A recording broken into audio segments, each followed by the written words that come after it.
Hello बच्चों। तो कैसे हैं आप लोग? उम्मीद करते हैं कि आप सब बहुत अच्छे होंगे, जहाँ भी होंगे बहुत अच्छे तरीके से पढ़ाई कर रहे होंगे। आज जो है एक बहुत ही इम्पोर्टेंट चैप्टर बिहार बोर्ड के लिए जो है तत्वों का निष्कर्षण। बहुत ही अच्छा चैप्टर है। और कम से कम अगर डबल क्वेश्चन आता है तो 10 मार्क्स का क्वेश्चन है ये। अब सोच सकते हो अगर 10 मार्क्स का अगर ये क्वेश्चन इससे अगर आते हैं तो सोचो कितना इंपॉर्टेंट है। और लेक्चर भी बहुत छोटे हैं और मजा भी आएगा पढ़ने में। दोनों को दोनों होने वाला है। ठीक है। तो बहुत मजा आने वाला है। बस सिर्फ जुड़े रहना है मेरे साथ जब तक लेक्चर नहीं खत्म हो जाए। और कोशिश करना कि 1.5x पे नहीं देखें। उसके पीछे रीज़न ये है कि अगर आप पहली बार पढ़ रहे हैं तो अगर 1.5x पर देखेंगे तो आपको समझ में उतना नहीं आएगा। तो इसका सबसे अच्छा रीज़न यही है कि आप 1x पे देखने का कोशिश करें। ठीक है, नॉर्मल स्पीड पे। आओ देखते हैं क्या होता है तत्वों का निष्कर्षण। निष्कर्षण मतलब समझ में आता है? हाँ सर, अगर किसी बातचीत किसी टॉपिक पर हम लोग बातचीत करते हैं तो उस पर निष्कर्षण निकाल रहे। निष्कर्षण मतलब कि उससे उसका क्या तथ्य निकलता है बाहर, उससे क्या बाहर निकल रहा। ठीक है। तो तत्वों का निष्कर्षण, हम लोग तत्वों का निष्कर्षण कैसे करते हैं, ठीक है, ये देखने वाले हैं। सबसे पहले धातु विज्ञान। धातु विज्ञान मतलब धातु निष्कर्षण भी करना ही चाह रहा हूँ, मेटलर्जी। ठीक है, क्या होता है? तो बोलता है ना, धातु को लाभकारी उद्देश्यों के लिए जो निकालने से संबंधित विज्ञान की शाखा को हम लोग क्या कहते हैं? धातु विज्ञान कहते हैं। मतलब कि विज्ञान का वैसा शाखा जो धातु से संबंधित बातों को बताता है, या तो ये बताता है कि धातु को हम लोग कैसे बाहर निकालते हैं, कैसे उसका प्यूरिफिकेशन करते हैं, शुद्धिकरण करते हैं, तो उसे हम लोग क्या कहते हैं? धातु विज्ञान। ठीक है। अगर हम पहले सबसे पहले अगर धातु का बात करें तो क्या धातु पर कौन सा चार्ज होता है? पॉजिटिव या नेगेटिव, धनात्मक या ऋणात्मक? सर धनात्मक होते हैं, कैसी बात करते हैं? हम आज तक सुने हैं कि zinc 2+, copper 2+, sodium plus, magnesium 2+, aluminium 3+, उसके अलावा Fe 2+, निकेल 2+। आज तक कभी भी हम लोग जानते हैं धातु पर नेगेटिव चार्ज नहीं होता है। तो अगर तुमसे कोई पूछे कि बताओ धातु क्या है, तो धातु जो तत्व धनात्मक आयन बनाने की प्रवृत्ति रखता है, मतलब वैसा तत्व जो अपने ऊपर धनात्मक यानी पॉजिटिव चार्ज रखने का क्षमता रखता है, उसे हम लोग क्या कहते हैं? धातु कहते हैं। ठीक है, धातु तो बता दिए। पर धातु का जो निष्कर्षण करेंगे तो जो हमको मिलेगा, शुरुआत में तो शुद्ध तो मिलेगा नहीं, जो मिलेगा उसको क्या कहेंगे? उसको हम लोग कहते हैं खनिज। खनिज पदार्थ। खनिज पदार्थ क्या है? कि पृथ्वी की भूपर पट्टी, मतलब पृथ्वी के अंदर की बात कर रहे हैं। पृथ्वी के अंदर, अंदर मतलब ऐसा नहीं पूरा कोर तक पहुंच जाना है, जहां लावा है लावा तक नहीं जाना है। तो पृथ्वी की भूपर पट्टी में पाए जाने वाले और लाभकारी उद्देश्यों के लिए जो खनन द्वारा प्राप्त किए जाते हैं, वो विभिन्न धातुओं के यौगिक खनिजों के रूप में जाने जाते हैं। क्या कहा जा रहा? कि पृथ्वी के जो भूपर पट्टी में जो पाया जाता है, उसे लाभकारी उद्देश्य के लिए क्या किया जाता है बाबू? खनन। खनन मतलब खुदाई किया जाता है। समझ में आ रहा? तो पृथ्वी के भूपर पट्टी में जितने भी प्रकार के चाहे संयुक्त अवस्था में या फिर मुक्त अवस्था में, जितने भी प्रकार के हमको मिश्रित यौगिक या तो विभिन्न प्रकार के यौगिक जो मिलता है, जो भी मिलता है, जो हम लोग कैसे प्राप्त करते हैं? खनन से प्राप्त करते हैं। किस लिए प्राप्त करते हैं? लाभदायक काम के लिए जो हम लोग प्राप्त करते हैं, उसे हम लोग क्या कहते हैं? खनिज। क्या कहते हैं बाबू? खनिज। ये 2 नंबर में आता है। तो सिंपल छोटी सी बात लिख देना है कि पृथ्वी के भूपर पट्टी में पाए जाने वाले और लाभकारी उद्देश्यों के लिए खनन द्वारा प्राप्त किए जाने वाले विभिन्न धातुओं के यौगिक को खनिज के रूप में जाना जाता है, या तो उसे खनिज कहते हैं। अब पृथ्वी के भूपर पट्टी में इस तत्व की प्रचुरता का क्रम इस प्रकार है, मतलब किस प्रकार से सबसे ज्यादा प्रचुरता मतलब कौन कितना मात्रा में पाया जाता है। तो सबसे ज्यादा जो पाया जाता है वो कौन पाया जाता है? ऑक्सीजन। उससे कम कौन पाया जाता है? सिलिकॉन। कितना? 27.3%। उससे कम कौन मिलता है? एल्यूमिनियम। और सबसे कम कौन मिलता है? आयरन। मतलब इस चार की बात करें तो यही से ज्यादा क्वेश्चन आता है। ये खनिज यौगिक का मिश्रण के रूप में पाए होते हैं। जो भी खनिज होता है वो यौगिक के रूप में या तो मिश्रण के रूप में पाया जाता है, यानी किसी ना किसी के साथ मिश्रण होता है। केवल अगर आपको आयरन चाहिए तो केवल आयरन नहीं मिलेगा, उसमें बहुत सारे चीज होते हैं जो मिश्रित होते हैं, तो वो सारे चीज को अलग करते हैं, केवल हम आयरन को बाहर करते हैं। समझ में आ रहा? अब देखो, ये तो खनिज की बात हो गया। अब अच्छी बात यह है कि जो खनिज मिलेगा उस खनिज से हम धातु भी निकाल सकते हैं। हो सकता है उस खनिज से हम अधातु भी निकाल सकते हैं, उस खनिज से हम उपधातु भी निकाल सकते हैं। तो खनिज जो मिलेगा, खनिज से हम धातु, अधातु, उपधातु सभी चीज निकाल सकते हैं। लेकिन जिस खनिज से धातु का निष्कर्षण होता है, धातु को निकाला जाता है, उसे हम लोग अयस्क कहते हैं। ठीक है, ये अयस्क कौन लिखा हुआ है? अयस्क की बात कर रहे हैं। तो जिस खनिजों से धातु को आसानी से निकाला जा सकता है उन्हें अयस्क कहते हैं। आ रही बात समझ में?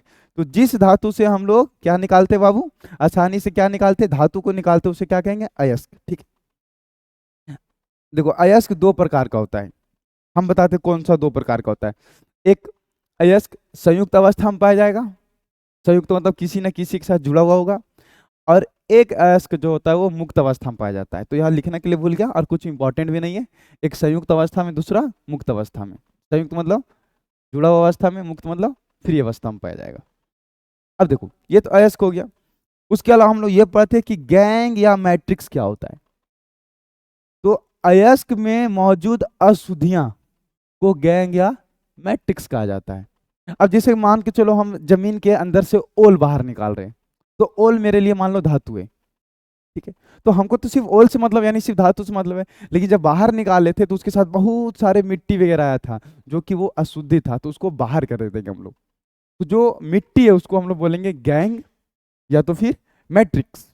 क्या बोलेंगे बाबू? गैंग या तो फिर मैट्रिक्स, यानी कि वो मेरे लिए अशुद्धि है। तो जो भी खनिज, जिस भी खनिज से तुम धातु निकालोगे, तो धातु जिस खनिज से निकालोगे उसको तो यस कहेंगे, लेकिन उसके साथ कुछ अशुद्धि भी रहेगा, उसको हम लोग शुद्धिकरण करना पड़ेगा। तो जो अशुद्धियां उपस्थित होता है उसे हम लोग गैंग या मैट्रिक्स कहते हैं। ओल में, ओल मेरे लिए हो गया अयस्क, लेकिन उसके साथ जो मिट्टी हो गया वो मेरे लिए हो गया गैंग या मैट्रिक्स। अब अच्छी बात यह है कि जितने खनिज है सभी से हम लोग धातु निकाल नहीं सकते हैं, क्योंकि कोई कोई खनिज केवल उपधातु देगा, केवल धातु देगा। समझ में आ रहा? तो सभी खनिज अयस्क नहीं हो सकते, क्योंकि सभी खनिज से हम लोग धातु नहीं निकाल सकते, क्योंकि धातु जिससे निकालेंगे उसी को अयस्क कहेंगे। तो सभी खनिज अयस्क नहीं हो सकते, लेकिन सभी अयस्क खनिज हो सकते हैं। ये इंपॉर्टेंट लाइन है। सभी अयस्क खनिज होते हैं, जितने अयस्क के सब खनिज होते हैं, लेकिन सभी खनिज अयस्क नहीं होते हैं। ये लाइन क्लियर होना चाहिए। ठीक है बाबू? अब इससे क्वेश्चन भी आता है। देखो क्वेश्चन की बात करते हैं कि जिस खनिज से धातु निकाली जाती है, जिस खनिज से धातु निकाली जाती है, तो जिस खनिज से धातु निकालते हैं उसको अयस्क कहते हैं। अयस्क में मौजूद अशुद्धियां को हम लोग क्या कहेंगे? गैंग। वह धातु जो हमेशा मुक्त अवस्था में पाया जाता है, मुक्त अवस्था में हमेशा कौन पाया जाता है? गोल्ड। ये याद रखना। निम्नलिखित में से ऐसे कौन सी धातु है जो पृथ्वी के भूपर मिट्टी में सबसे अधिक मात्रा में पाई जाती है? तो सबसे ज्यादा कौन पाया जाता है? तो सर सबसे ज्यादा जो पाया जाता है ना सर, वो ऑक्सीजन, उसके बाद सिलिकॉन। तो ऑक्सीजन नहीं है, सिलिकॉन नहीं है, फिर ना सर, फिर एल्यूमिनियम, और सबसे लास्ट में आयरन। कैसे? तो अभी देख सकते हो, यहाँ बताएं। सबसे ज्यादा ऑक्सीजन, फिर सिलिकॉन, फिर एल्यूमिनियम, फिर आयरन। तो ये दोनों तो है नहीं, एल्यूमिनियम आयरन है। तो एल्यूमिनियम आयरन हम किसको मारेंगे? तो सर एल्यूमिनियम को, एल्यूमिनियम को। ठीक है, अब यहां से थोड़ा ध्यान देखना बाबू, बहुत इंपॉर्टेंट बात बताने जा रहे हैं हम। ये तो एकदम आपको रटना ही पड़ेगा, एकदम क्लियरली रटना पड़ेगा कि यहाँ पर लिख रखा है धातु, कि कौन कौन सा धातु है। और ओर्स का मतलब हो गया अयस्क, और मतलब अयस्क, कौन कौन सा अयस्क है। ठीक है, और कॉम्पोजिशन मतलब जिससे मिलकर बना है। ठीक है, तो आयरन का अगर अयस्क पूछे तो आयरन हो जाएगा haematite, haematite, magnetite, siderite, iron pyrite. याद करना पड़ेगा फॉर्मूला भी, Fe2O3, Fe3O4, FeCO3, FeS2। Copper का बात करें तो copper pyrite, copper glance, malachite, cuprite. Zinc का बात करें बाबू तो zinc blende, calamine, zincite. Aluminium का बात करें तो बॉक्साइट, क्रायोलाइट, फेल्ड्सपर। ठीक है, कैरोलिनाइट। मैग्नीज, मैग्नीज का बात करें तो पेरोलोसाइट, और कैलोनिनाइट इसी का होगा बाबू, कैलोनिलाइट, पेरोलोसाइट, ब्रोनाइट। कैल्शियम का बात करें तो कैल्शियम को हो जाएगा लाइमस्टोन, और क्या हो जाएगा, कोलमिटेट। मैग्नीशियम का बात करें तो मैग्नेसाइट डोलोमाइट, मैग्नीशियम का मैग्नेसाइट डोलोमाइट। लीड का क्या हो जाएगा बाबू, लीड का हो जाएगा गैलीना सेरुसाइट। सिल्वर का क्या हो जाएगा, सिल्वर क्या हो जाएगा, silver grains, horn silver, Ruby silver. ठीक है। अब मरकरी का क्या हो जाएगा बाबू, सिन्नेबार, सिन्नेबार यानी कि HGS। तो ये आपको याद करना पड़ेगा। ठीक है, ये आपको याद करना पड़ेगा। इसको हम रहने देते हैं, क्या दिक्कत है, मिटा देते हैं। आप लोग इसको अच्छे से याद कर लीजिएगा, इससे कम से कम आपको 2 या 3 नंबर आ जाएगा। अब कितना क्वेश्चन आता है वो हम डिस्कशन करते हैं। जैसे पूछता है कि बता गैलीना किसका अयस्क है, गैलीना किसका अयस्क, आगे देख लो बाबू, गैलीना किसका अयस्क है, पीबी का। ये देखो दिख रहा, तो हम लोग बोलेंगे गैलीना किसका अयस्क है, पीबी का। और देखो एल्युमिनियम का अयस्क कौन होता है, तो सर एल्युमिनियम का बॉक्साइट। ये एकदम याद करना पड़ेगा भाई। बताओ कैसेटेराइट किसका अयस्क होता है, तो सर एसन का। मेलाकाइट से कौन सी धातु निकाली जाती है, मेलाकाइट से हम लोग क्या निकालते हैं, कॉपर। देख सकते हो आके, कहाँ गया, आ जाओ, देख सकते हैं मेलाकाइट, कहाँ गया मेलाकाइट, ये देखो मेलाकाइट से कौन सा धातु निकालते हैं, कॉपर। तो ये तो तुमको याद करना पड़ेगा। मेलाकाइट से हम लोग कौन सा धातु निकालते हैं, कॉपर। कॉपर दे रखा है नहीं, तो ये थोड़ा सा मिस्टेक कर दिया है, बट डोंट वरी। मेलाकाइट से हम लोग क्या निकालते हैं, कॉपर, याद रखना। मेलाकाइट एक अयस्क है, देखो कॉपर, थोड़ा सा आगे पीछे हो गया, कोई बात नहीं बाबू। कॉपर पेराइट का सूत्र होता है, क्या होता है, CuFeS2, एकदम याद करना पड़ेगा, CuFeS2। एपेटाइट एक अयस्क है किसका, तो सर फ्लोरीन का। सिन्नेबार अभी जस्ट होता है, सिन्नेबार किसका होता है, मरकरी का, HGS। एल्यूमिनियम के सबसे महत्वपूर्ण बॉक्साइट कौन होता है, तो सर बॉक्साइट, एल्यूमिनियम का बॉक्साइट। लोहे का मुख्य क्या होता है, हेमेटाइट, हेमेटाइट। डोलामाइट खनिज होता है, तो डोलामाइट तो अभी जस्ट बताएं, डोलामाइट किसका होगा, मैग्नीशियम का होगा बाबू। डोलामाइट किसका होता है, मैग्नीशियम का। तांबे का, तांबा यानी कि कॉपर, कॉपर का क्या हो जाएगा, कॉपर पेराइट, कॉपर ग्लेंस, गैलीना, सेडेराइट। तो भैया सबसे मुख्य क्या होता है, तो कॉपर पेराइट। सब है, गैलीना नहीं है, सेडेराइट है, और ये भी है, सिर्फ गैलीना नहीं। तो ये दोनों में सबसे इंपॉर्टेंट कौन है, मुख्य पूछ रहा हमसे, कौन हो जाएगा, कॉपर पेराइट्स। ठीक है, तो ये कहानी था, कितने क्वेश्चन आते हैं वो देख सकते हो। आ रही बात समझ में। तो हम लोग को क्या करना है कि पृथ्वी के अंदर में जो, पृथ्वी के अंदर यानी भूपर पट्टी में जो धातु उपस्थित है खनिज के रूप में, उसे हम लोग बाहर निकालेंगे। जिस खनिज से धातु निकालेंगे उसे अयस्क कहेंगे। उस अयस्क से भी हमको धातु को पूरा शुद्धिकरण करना है। तो पूरा शुद्धिकरण करने में टोटल कितने तरीका है, धातु का निष्कर्षण। अगर धातु का निष्कर्षण करते हैं तो अयस्कों से धातु के पूर्ण निष्कर्षण करने के लिए निम्नलिखित चरण शामिल हैं। अगर अयस्क को धातु से निकालकर पूरा निष्कर्षण करना चाहता पूरी तरीका से, जिस तरीके से हम लोग यूज कर रहे हैं लोहा वगैरह, तो ऐसा तो मिलता नहीं पृथ्वी के अंदर से, तो हम लोग इसको पूरा प्यूरिफिकेशन करते हैं, शुद्धिकरण करते हैं। तो शुद्धिकरण करने का निम्नलिखित में से 4 स्टेप है, 4 स्टेप में शुद्धिकरण हो जाता है।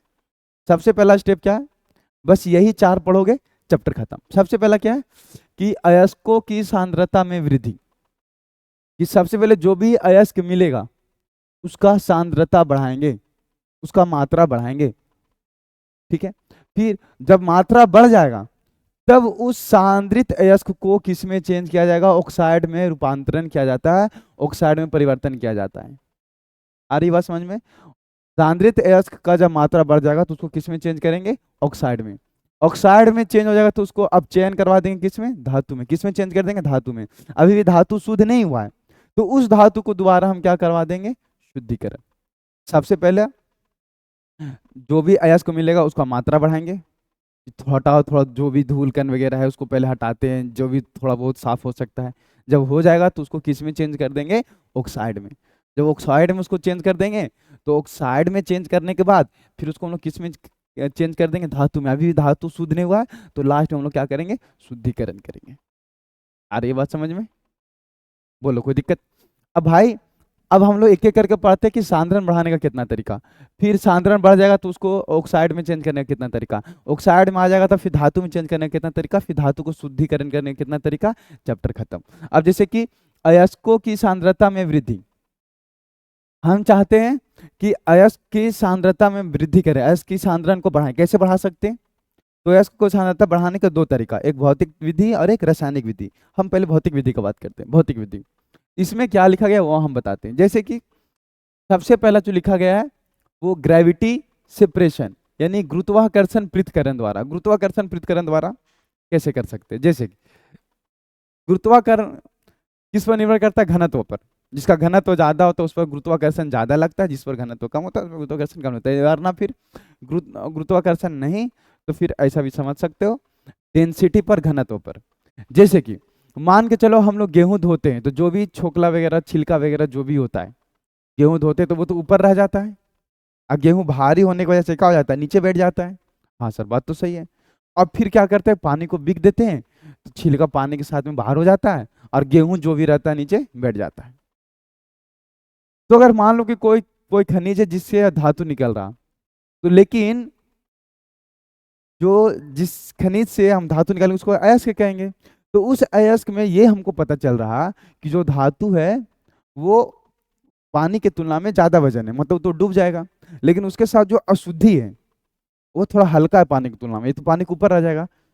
हमको पता है कि भैया गेहूं जो होता है वो पानी की तुलना में उसका घनत्व तो ज्यादा होता है तो वो पानी के नीचे डूब जाएगा, और उसके साथ जो छिलके वगैरह होते हैं, पत्ते वगैरह जो होते हैं, लकड़ी वगैरह जो टुकड़ा होता है वो सब ऊपर आ जाता है, उसको हम बिक देते हैं। ऐसा ही हम लोग साफ करते हैं। तो वैसे अयस्क को हम लोग करते हैं जिसमें धातु भारी होता है नीचे बैठ जाता है, और जो अशुद्धियां जो होता है जो हल्का होता है वो पानी के साथ में फिर बाहर कर देते हैं। सेम टू सेम वही प्रोसेस है, बट इसको जो हम लोग मशीन के थ्रू करते हैं। कैसे? कि इधर से देखो, ध्यान से देखना फिगर को, इधर से हम पाइप लगा रखे पानी वाला, तो पानी भरेगा, पानी भरेगा, पानी भरेगा, पानी भरेगा, पानी भरेगा, पूरा पानी भर जाएगा, तो पानी इधर से गिरने लगेगा। और ठीक है, तो ये पहले पानी वाला सिस्टम कर लेंगे। अब उसके बाद ऊपर से चूर चूर करके, जिस अयस्क से हम धातु निकालना चाहते हैं, चूर चूर करके ऐसे से गिराएंगे, तो जो भारी रहेगा वो आके धीरे धीरे धीरे देखो यहाँ नीचे बैठता चला जाएगा। यानी कंसंट्रेटेड, और पूरा शुद्ध तो नहीं होगा लेकिन कुछ तो साफ होगा। और जो जो अशुद्धि होगा वो हल्का होने की वजह से पानी के साथ ऊपर ही रह जाएगा, और पानी इधर से इधर गिर रहा है तो नीचे गिरता चला जाएगा। अरे बस समझ में? तो पानी इधर से जाएगा, पानी जब इसी से करके पूरा भर जाएगा तो पानी इधर से गिर रहा, तो जो भी अशुद्धि रहेगा पानी के ऊपर रह जाएगा, फिर इधर गिर जाएगा, और वो आके सीधे नीचे आके जमा हो जाएगा। तो कंसंट्रेटेड, और मतलब सांद्रित अयस्क जो हमको नीचे मिलेगा वो सांद्रित, यानी कि अब अयस्क का मात्रा बढ़ गया है। अब अयस्क का मात्रा क्या हो गया बाबू? बढ़ गया है। ठीक है, तो इस तरीके से हम लोग कर सकते हैं।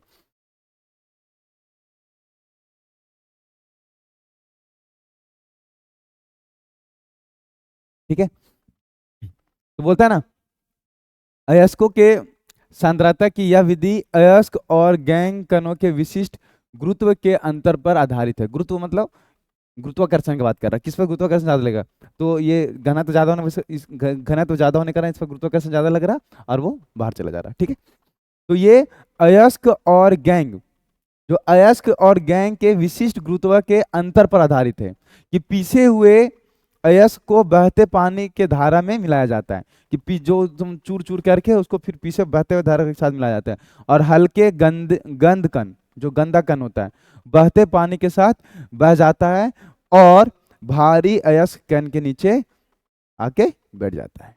ठीक है, समझ ना? भारी अयस्क कण, जो भारी अयस्क कण होगा वो नीचे बैठ जाते हैं, नीचे आके बैठ जाएगा, फिर यहाँ से हम लोग बाहर निकाल लेंगे।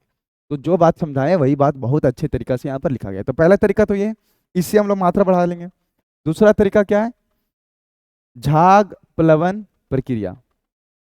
ठीक है, झाग प्लवन प्रक्रिया, इसी को हम लोग बोलते हैं फेन उत्प्लवन विधि, एक और नाम है इसका। हम लिख देते हैं भाई, यहाँ लिख देते हैं फेन उत्प्लवन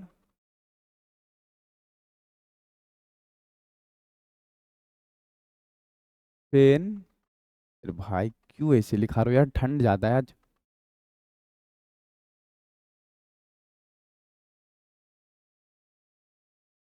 ये देखो, ठीक है, फेन उत्प्लवन विधि। इस विधि में क्या करेंगे हम लोग? इस विधि में वैसा अयस्क को सांद्रित किया जाता है जिसमें हमको ये पता रहता है कि जो धातु जो उपस्थित है उसके अंदर, जो धातु उपस्थित है वो तेल के साथ घुल सकता है, लेकिन पानी के साथ नहीं घुल सकता है। लेकिन उसके अंदर जो अशुद्धि है वो तेल के साथ नहीं घुलेगा लेकिन पानी के साथ घुलेगा। तो सबसे पहले एक टैंक लेंगे और टैंक लेने के बाद उसमें पानी भरेंगे, उसमें फिर तेल भर देंगे, अयस्क को मिलाएंगे।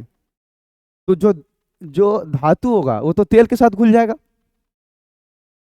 और जो अशुद्धि होगा वो पानी के साथ घुल जाएगा। और हम लोग जानते हैं कि तेल का घनत्व कम होता है तो पानी के ऊपर रहेगा और ये नीचे रहेगा, तो उसको अलग फिर कैसे करेंगे? तो उसमें कुछ वैसा वैसा सुटेबल यानी उपयुक्त पदार्थ मिला देंगे जो झाग बनाएगा तेल के साथ। अब मस्त उसको पानी में एक पाइप लगा के इधर से फूकेंगे फूकेंगे तो झाग बनेगा। अब झाग कौन बनाएगा? तो तेल बनाएगा। अब झाग तो तेल ही बनाता है बाबू। तो जब झाग जो बनाएगा उस झाग जैसे नहीं होता है कि हम लोग सर्फ खोलते हैं तो झाग बनता है फिर उसको बाहर निकाल देते हैं। जब झाग बनेगा तो जितने पानी तो नीचे रहेगा, तो पानी के साथ जितने कचड़े घुलते जाएंगे वो मेरा शुद्धि है, और जो झाग के साथ बाहर आएगा उसको हम लोग मस्त छानते जाएंगे, इधर करते जाएंगे। ये देखो एक टैंक था, इसमें पानी लिए तेल लिए, और इधर से देखो कंप्रेस्ड एयर मतलब एयर दिया जा रहा है, यहाँ पर छिद्र लगा होता है, यहाँ से एयर बाहर निकलेगा। तो हाथ से ऐसे मिक्सिंग करने की जरूरत नहीं है, मिलाने की कोई जरूरत नहीं है, अंदर ऑटोमेटिक मिक्स होगा। तो यहाँ से झाग बनेगा, झाग के साथ यानी तेल के साथ जो है वो कौन आएगा? बाहर आएगा। तो हमारा धातु बाहर आएगा उसको जो, और जैसे जैसे झाग बनेगा तो यहाँ से जब भर जाएगा तो यहाँ से गिरने लगेगा तो यहाँ जमा कर लेंगे, फिर उसको सुखा के, समझ में आ रहा, जमा कर लेंगे। लेकिन जो तेल के साथ जो पानी के साथ घुल रहा शुद्धि वो नीचे बैठता चला जाएगा, यहाँ से नल निकाल के बाहर निकाल लेंगे। अरे समझ में? इसी प्रक्रिया को हम लोग कहते हैं फेन उत्प्लवन विधि या तो झाग प्लवन प्रक्रिया। ठीक है, यह विधि मुख्य रूप से सल्फाइड अयस्क के लिए, सबसे इंपॉर्टेंट, यह विधि उसी के लिए काम करता है जिस अयस्क में सल्फर लगा होता है। जैसे कि और दिखाते हैं, जैसे कि अयस्क आ जाओ यहाँ दिखाते हैं। जैसे कि यहाँ देखो, यहाँ से पूरा समझ में आएगा कि क्या कहना चाह रहे हैं। जिसमें अयस्क होता है उसी में केवल काम, जिसमें सल्फर होता है उसी में काम कर सकता है। जैसे कि इसमें सल्फर है, इसमें काम करेगा, इसमें काम करेगा, इसमें काम करेगा, और देखो बताते हैं, पीबीएस में काम करेगा, एचजीएस में काम करेगा, एचजी2एस में काम करेगा। तो जिसमें सल्फर जेडएनएस में काम करेगा, जिंक ब्लेंड में काम करेगा, कॉपर ग्रेन्स में काम करेगा, कॉपर पराइट में काम करेगा, आयरन पराइट में काम करेगा, डोलामाइट में काम करेगा। आ रहा समझ में?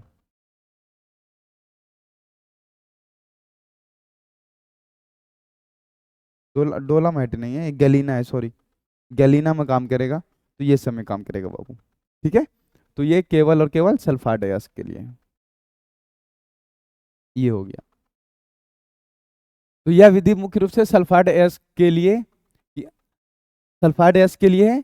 यह विधि गैंग और अयस्क कणों के गीलापन गुणों पर आधारित है कि कौन जो है गैंग और अयस्क में से कौन जो है वो गीलापन होगा, मतलब कौन घुलेगा कौन नहीं घुलेगा, आधारित है। ठीक है, गैंग को पानी के साथ गीला किया जाता है, यानी जो गैंग होगा, गैंग किसको बोलते हैं? शुद्धि को, वो पानी के साथ घुलेगा। जबकि अयस्क को, जो अयस्क होगा वो तेल के साथ गीला होगा, यानी तेल के साथ घुलेगा। समझ में आ रहा है? ये सल्फाइड के लिए काम करेगा सबसे पहली बात। और उसके बाद जो गैंग होगा यानी जो अशुद्धि होगा वो पानी के साथ गीला होगा, पानी के साथ घुलेगा। जबकि अयस्क जो किसके साथ गिलेगा? तो सर तेल के साथ। अब क्या होगा कि सल्फाइड अयस्क को अ, एक सल्फाइड अयस्कों के पाउडर को पानी के साथ फ्लोटेशन वेसल में मिलाया जाता है। जो भी सल्फाइड अयस्क होगा उसको पहले तो चूर चूर करके पाउडर बना लेंगे। तो उस सल्फाइड अयस्क के पाउडर को हम लोग किस में मिलाएंगे? फ्लोटेशन वेसल, मतलब जिसमें झाग बनाते हैं उसमें मिलाएंगे। फिर अयस्कों की प्रकृति के आधार पर कि कौन सा अयस्क कैसा गुण है, उसके आधार पर विभिन्न अन्य यौगिक मिलाए जाते हैं कि झाग किसके साथ बनाएगा, कौन सा चीज मिलाएंगे तो झाग बनाएगा, या तो क्या ऐसा चीज मिलाए तो जल्दी झाग बनाएगा। तो उसके अयस्क के प्रकृति के अनुसार फिर हम लोग कोई चीज मिलाएंगे उसमें झाग बनाने के लिए, ताकि झाग को फिर जमा कर सके। ठीक है बाबू? और हवा प्रवाहित की जाती है, उसमें फिर हवा दिया जाता है झाग बनने के लिए। आमतौर पर 3 पदार्थ मिलाए जाते हैं। कितना पदार्थ मिलाया जाता है? 3 पदार्थ मिलाया जाता है। सबसे पहला झाग बनाने वाला पदार्थ को मिलाओ, जैसे कि पाइन तेल या तो वसा अम्ल, पाइन ऑयल, पाइन ऑयल मतलब नारियल तेल की बात करते हैं बाबू। झाग स्टेबलाइजर, झाग बनेगा तो उसको झाग को स्टेबल भी तो करना है, स्थिर भी तो करना है। उसके लिए हम लोग क्या मिलता है? कैसुसेल और एनिलीन। क्रोसेल या तो फिर एनोलिन मिलाते हैं बाबू, क्रोसेल या तो एनिलीन, ये तो लिखने में मिस्टेक कर दिया। अब अवसाद, अवसाद क्या होता है? यह पदार्थ उत्प्लावन गुण को आरंभ करता है और विभिन्न सल्फाइड अयस्कों के कणों को अलग करता है। यानी कि ये एक अवसाद मिलाया जाता है। अवसाद क्या होता है ना कि जो अयस्क के साथ में अशुद्धि मिला हुआ है वो अशुद्धि को और जो धातु है उसको अलग करने का काम करेगा, तभी तो भैया अलग करेगा, तभी तो जाके वो घुलेगा किसके साथ? जल के साथ, और एक जाके किसके साथ घुलेगा? तेल के साथ। आ रहा बात समझ में?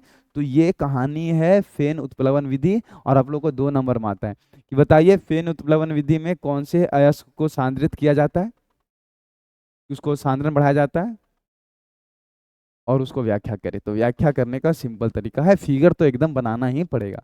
फिगर ये सब लिखा हुआ है उससे हमको कोई मतलब नहीं है, बस ये एक डब्बा बनाना है, और ये वाला जो फूकने वाला वो बनाना है, यहाँ जो जमा हो रहा है बस वो बनाना है। नीचे लिख देना कि गैंग जमा हो रहा है, यहाँ जो हमारा अयस्क जमा हो रहा है, बस। अब जैसे सल्फाइड अयस्क का सांद्रित किसके द्वारा किया जाता है? तो सर झाग प्लवन प्रक्रिया द्वारा किया जाता है, यानी फेन उत्प्लवन विधि द्वारा किया जाता है।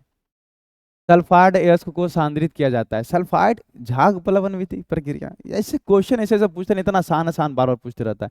निम्नलिखित में से किस विधि का उपयोग जिंक ब्लेंड यानी कि ZNS की सांद्रता निर्धारित करने के लिए किया जाएगा? भैया ZNS सांद्रण बढ़ाने के लिए हम लोग किसका इस्तेमाल करेंगे? एस लगा मतलब सल्फाइड। किसका इस्तेमाल करेंगे? तो झाग प्लवन प्रक्रिया का इस्तेमाल करेंगे। और लिखा हुआ निम्नलिखित में से किस अयस्क का झाग प्लवन की प्रक्रिया द्वारा सांद्रित किया जाता है? सिन्नेबार, सिन्नेबार का मतलब होता है HGS, पहले मिल गया। ऑक्साइड ना, मेलाकाइट किसको करते हैं? सिन्नेबार, HGS। जहां सल्फर रहेगा सल्फर को ही करते हैं। तीसरा जो तरीका है, पहला तो गुरुत्वाकर्षण द्वारा जो नीचे जाके बैठ जाएगा, दूसरा फेन प्लवन विधि यानी झाग प्लवन प्रक्रिया। अब जो है वो चुंबकीय पृथक्करण, चुंबकीय के द्वारा अलग किया जा सकता है। सिंपल बात है, जिस अयस्क के पास चुंबकीय गुण होगा यानी वो चुंबक की ओर आकर्षित होगा, और जिसके पास नहीं होगा वो आकर्षित नहीं होगा। तो मान लो ज्यादातर चुंबकीय गुण कौन दिखाता है? सर धातु दिखाता है, धातु तो दिखाता नहीं है। तो सबसे पहले उस अयस्क को चूर चूर करके पाउडर पाउडर कर लेंगे और यहाँ पर लगा देंगे। अब ये जो बड़ा बड़ा जो दिख रहा है वो उसको मैग्नेटिक रोलर बोल रहे हैं, यानी कि ये चुंबकीय रोलर है। चक्का तो है लेकिन किस चीज का चक्का है? चुंबक का, ये भी चुंबक का। और ये जो दिख रहा है इसको हम लोग बोलते हैं कन्वेयर बेल्ट, ये है मेरे लिए कन्वेयर बेल्ट है, कन्वेयर बेल्ट बेल्ट। ठीक है, अब ये कन्वेयर बेल्ट घूम रहा है, किसके द्वारा घुमाया जा रहा? तो सर ये चुंबकीय रोलर द्वारा। अब धातु तो चुंबक गुण दिखाएगा, जो शुद्ध रहेगा वो तो चुंबकीय गुण नहीं दिखाएगा। तो जब यहाँ पर इसके साथ गिराएंगे और जब ये इसे गोल गोल घूमेगा तो ये धातु जो होगा वो चिपक जाएगा इस मैग्नेट के साथ। तो ये घूमने की वजह से गिरेगा तो जरूर, लेकिन वो आके नजदीक गिरेगा क्योंकि चिपका हुआ है। लेकिन जो इसके साथ नहीं चिपका हुआ रहेगा, जो धातुएं गुण नहीं दिखाएगा, वो आके दूर बिगाएगा क्योंकि इसके साथ चिपका हुआ नहीं है। तो हमारा कोई चीज अगर मान चलो हम ऐसे ऐसे ढूंढ रहे और पूरा फ्रीली छोड़ देंगे तो बहुत दूर जाएगा, और ऐसे जब बिकते समय थोड़ा हाथ में फंस जाएगा तो नजदीक रह जाएगा, मतलब थोड़ा आकर्षण लग गया था पीछे की ओर। उसी तरीका से अगर इसमें आकर्षण, अब देखो धातु तो चुंबक की ओर चिपकेगा, और वैसा ही धातु को हम लोग अलग करेंगे जो चुंबकीय गुण दिखाएगा इस प्रक्रिया से, तो वो आके नजदीक गिरेगा, जो नहीं दिखाएगा वो नहीं चिपकने वाले से दूर आके गिरेगा। तो फिर जो यहाँ मानते कि पूरा शुद्ध नहीं होगा, लेकिन कुछ तो मात्रा बढ़ जाएगा, कुछ तो अलग हो जाएगा। तो इस प्रक्रिया द्वारा हम लोग कहते हैं चुंबकीय पृथक्करण। यह विधि अयस्क और गैंग कणों के चुंबकीय गुण पर आधारित है। इस विधि में पीसे हुए अयस्कों को, जो पीसा जाता है उस अयस्कों को, सबसे पहले देख लेना कौन सा गुण पर आधारित है? चुंबकीय गुण पर आधारित है। क्या करते हैं इस विधि में कि पीसे हुए अयस्कों को एक गतिशील कन्वेयर बेल्ट पर रखा जाता है। देखो गतिशील कन्वेयर बेल्ट पर रखा जाता है जो चुंबकीय रोलर्स द्वारा जुड़े होते हैं। किसके द्वारा जुड़ा होता है बाबू? चुंबकीय रोलर द्वारा। गैर चुंबकीय कण अलग दूर जमा हो जाता है, जो गैर चुंबकीय कण होता है वो अलग दूर जमा हो जाता है, जबकि चुंबकीय कण कन्वेयर बेल्ट के सामने ही रहता है, कन्वेयर बेल्ट के सामने ही रहता है। तो इससे हम लोग क्या कर लेते हैं? सांद्रण बढ़ा लेते हैं। तो ये तरीका हो गया एक। तो भौतिक में भौतिक तरीका से भी बढ़ा सकते हैं और रासायनिक तरीका से भी सांद्रण बढ़ा सकते हैं। तो भौतिक तरीका से 3, गुरुत्वाकर्षण, फेन उत्प्लवन विधि यानी झाग प्लवन प्रक्रिया, और एक जो है चुंबकीय पृथक्करण से। ठीक है, अब हम बात करते हैं रासायनिक प्रक्रिया। रासायनिक प्रक्रिया बढ़ाने की प्रक्रिया को हम लोग क्या कहते हैं? लीचिंग। लीचिंग लीचिंग क्या होती है, अब वो समझते हैं बाबू। इस विधि में उपयुक्त अभिकर्म का उपयोग करते हैं। अभिकर्म मतलब यौगिक, मतलब इस विधि में वैसा यौगिक का इस्तेमाल करते हैं जो अयस्कों के साथ अभिक्रिया करके, अयस्क के साथ अभिक्रिया करके जल में घुलनशील संकुलन बनाता है। संकुलन मतलब एक जटिल पदार्थ बनाता है, जबकि गैंग जल में अघुलनशील होते हैं। यह विधि एल्युमिनियम, मैग्नीशियम, एयू पर आधारित होता है। एल्युमिनियम को कर सकते हैं, मैग्नीशियम को और गोल्ड को। आ रही बात समझ में? कितना आसान तरीका है। मतलब कि रासायनिक तरीका में क्या है ना, कि जैसे कि मान लो कोई अयस्क है, उसमें हम बाहर से कोई वैसा पदार्थ मिला देंगे जो धातु के साथ, जिस धातु को हम बाहर निकालना चाह रहे हैं, जो धातु के साथ अभिक्रिया करके वैसा कोई जटिल पदार्थ बनाएगा जो जल में घुलेगा। ठीक है, और वही पदार्थ जो अशुद्धि होगा या जो गैंग होगा उसके साथ अभिक्रिया करके वैसा पदार्थ बनाएगा जो जल में नहीं घुलेगा। तो वैसा हमको पहले देख लेना है कि मान लो कि हम हैं और मेरे साथ तुम वैसा आदमी को भेज रहा जो मेरे अच्छाई में तो काम में भाग लेगा लेकिन बुराई में भाग नहीं लेगा। उसी तरीका हम लोग जिस अयस्क के साथ बढ़ाना रहता है उसमें वैसा पदार्थ मिला देते हैं जो धातु के साथ तो ऐसा अभिक्रिया करेगा जो पानी में घुल जाएगा, लेकिन जो अशुद्धि रहेगा उसके साथ नहीं घुलेगा। तो जो पानी में घुल जाएगा बाबू वो मेरा हो जाएगा अयस्क, जो नहीं घुलेगा उसको बिक देंगे तो फिर से सांद्रण बढ़ जाएगा। ठीक है, कोई दिक्कत? तो ये ऐसे बढ़ाते हैं, और कैसे बढ़ाते हैं वो आगे हम बताएंगे, डोंट वरी। रासायनिक प्रक्रिया द्वारा एल्युमिनियम अयस्कों की सांद्रता में वृद्धि को लीचिंग कहा जाता है। ये देखो तुम लोग को 2 नंबर में आता है, बताओ लीचिंग किसे कहते हैं? लीचिंग किसे कहते हैं? 2 नंबर का क्वेश्चन, तो ध्यान रखना क्या लिखना है। हमको ये साफ साफ बता रहे हैं कि अगर अगर हम सांद्रता बढ़ा रहे हैं अयस्क का, उसका मात्रा बढ़ा रहे, कुछ कुछ अशुद्धि हटा रहे हैं, तो अगर रासायनिक अभिक्रिया द्वारा एल्युमिनियम का अयस्क का सांद्रता बढ़ाया जाता है तो उसे लीचिंग कहते हैं। सर मैग्नीशियम को भी तो बढ़ा सकते हैं, एयू को भी तो बढ़ा सकते हैं, तो इसको बोलेंगे नहीं नहीं नहीं नहीं, केवल एल्युमिनियम के साथ। अगर आप एल्युमिनियम का सांद्रता को रासायनिक प्रक्रिया द्वारा बढ़ा रहे हैं तो उसे हम लोग लीचिंग कहा जाता है। ठीक है, अब इसका एग्जांपल लिखना पड़ेगा कि एल्युमिनियम 2 प्रकार का, एक रेड बॉक्साइट और एक व्हाइट बॉक्साइट। रेड बॉक्साइट में तो मेरा अयस्क तो यही है, पर रेड बॉक्साइड में जो मेरा अशुद्धियां होता है, अशुद्धि, वो ये याद रखना है कि रेड बॉक्साइड में मेरा जो अशुद्धि होता है वो कौन होता है? Fe2O3। व्हाइट बॉक्साइट में मेरा जो फॉर्मूला देख सकता है, ये भी बॉक्साइट है ये भी बॉक्साइट है, बस फर्क कितना है रेड और व्हाइट में कि रेड में जो अशुद्धि होता है Fe2O3 और व्हाइट में जो अशुद्धि होता है वो होता है SiO2। SiO2, बस इतना ध्यान में रखना। अब रेड बॉक्साइट तो खैर 2 प्रकार का होता है। कितने प्रकार का? 2 प्रकार का। पहला बेयर्स प्रोसेस, रेड बॉक्साइट को सांद्रण करने का 2 प्रक्रिया, बेयर्स प्रोसेस, हॉल्स प्रोसेस।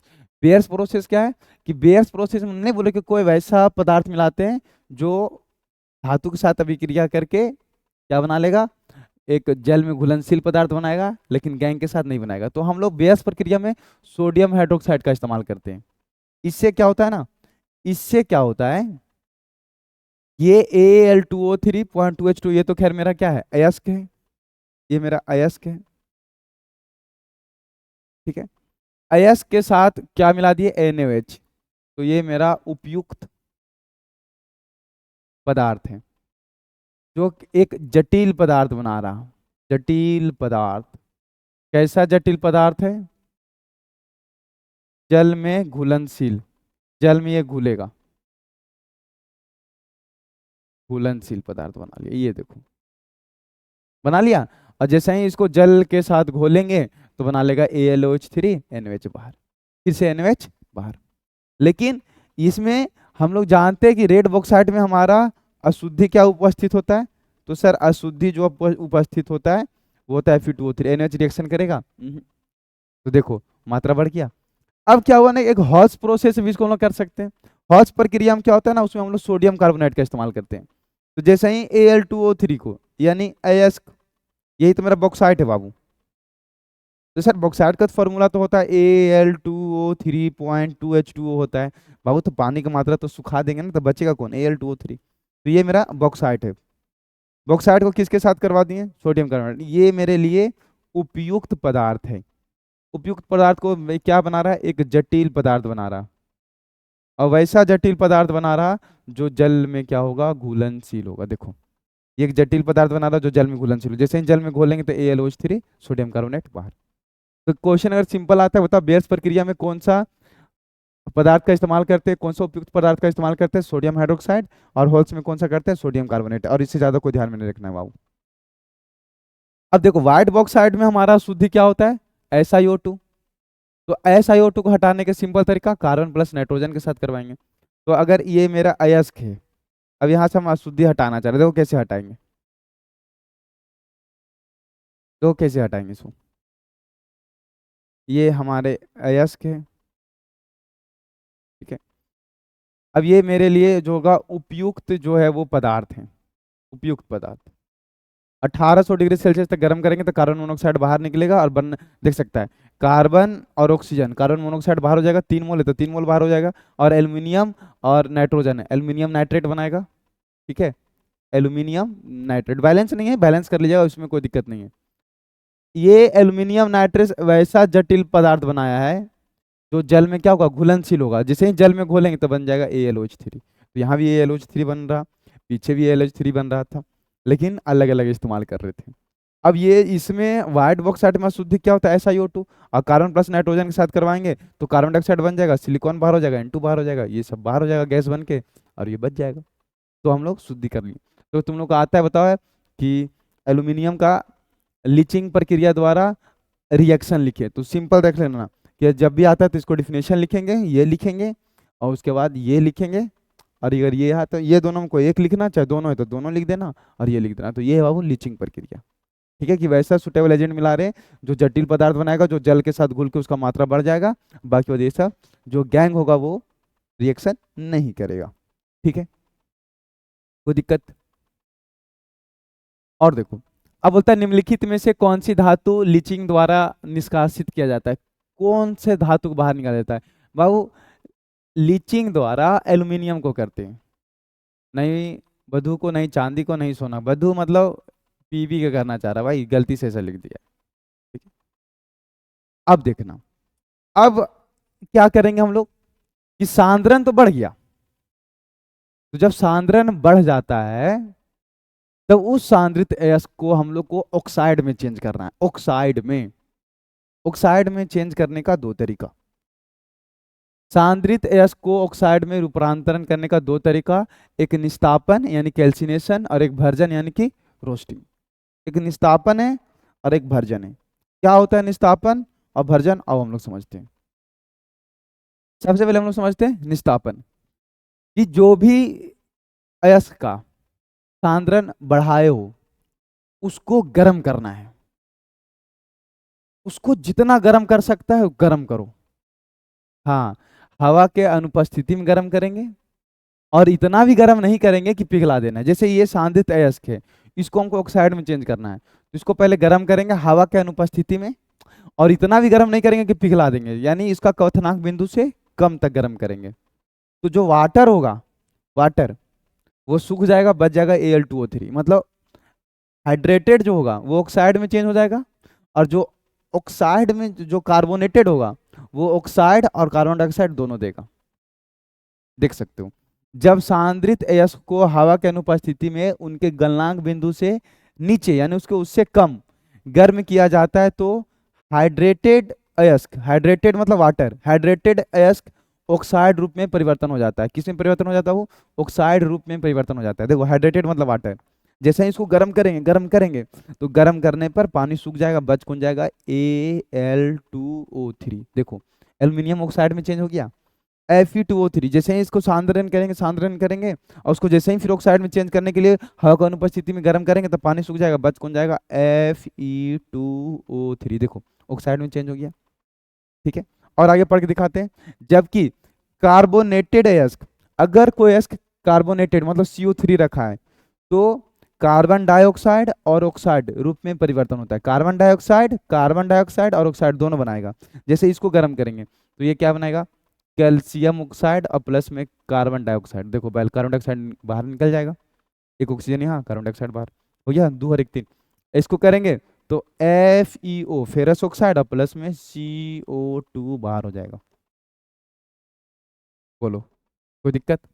तो ये है कैल्सिनेशन कितना आसान है कि यदि सांद्रित अयस्क को हवा की अनुपस्थिति में उसका क्वथनांक बिंदु से कम गर्म किया जाता है तो हाइड्रेटेड ऑक्साइड में चेंज हो जाता है, और कार्बोनेटेड ऑक्साइड और कार्बन डाइऑक्साइड दोनों में परिवर्तन हो जाता है।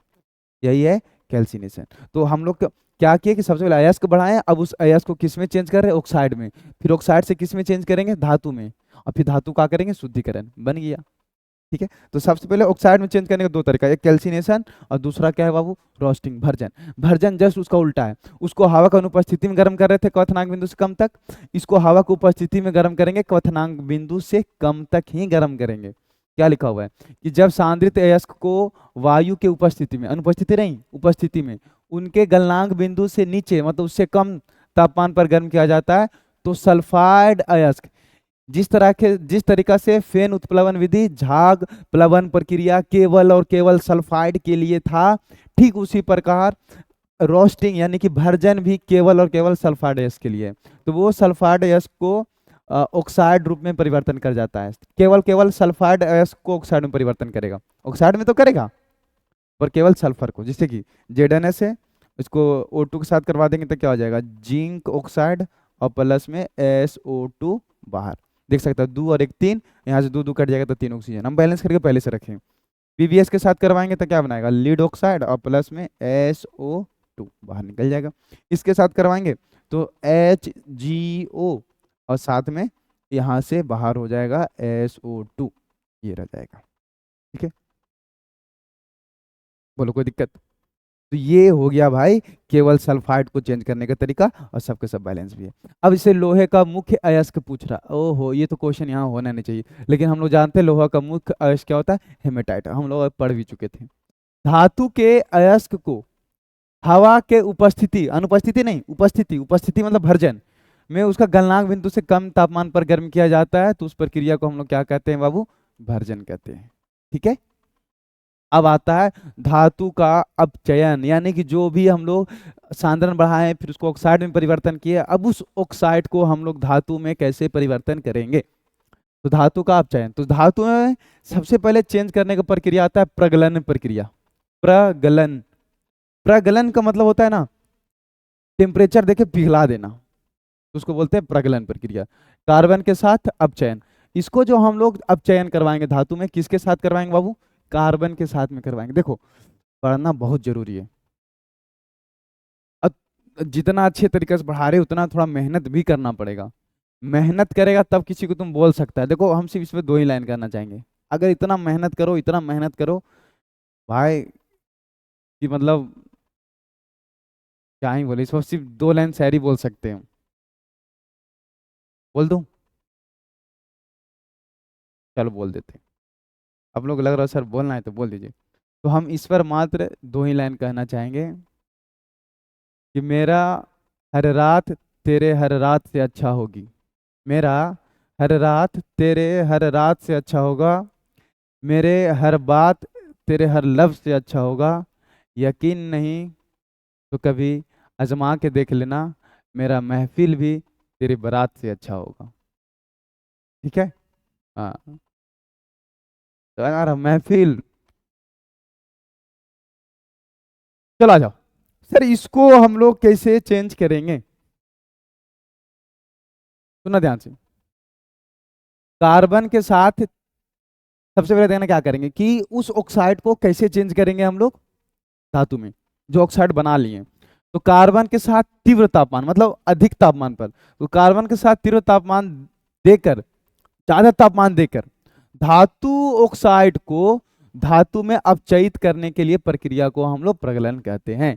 क्या बोल रहा कि जो धातु ऑक्साइड होगा, धातु ऑक्साइड को धातु में, धातु ऑक्साइड को धातु में कार्बन के साथ कार्बन के साथ अधिक तापमान देकर, तो धातु ऑक्साइड को कार्बन के साथ अभिक्रिया कर कर अधिक तापमान देकर जो धातु में परिवर्तन करेगा उस प्रक्रिया को हम लोग प्रगलन कहते हैं।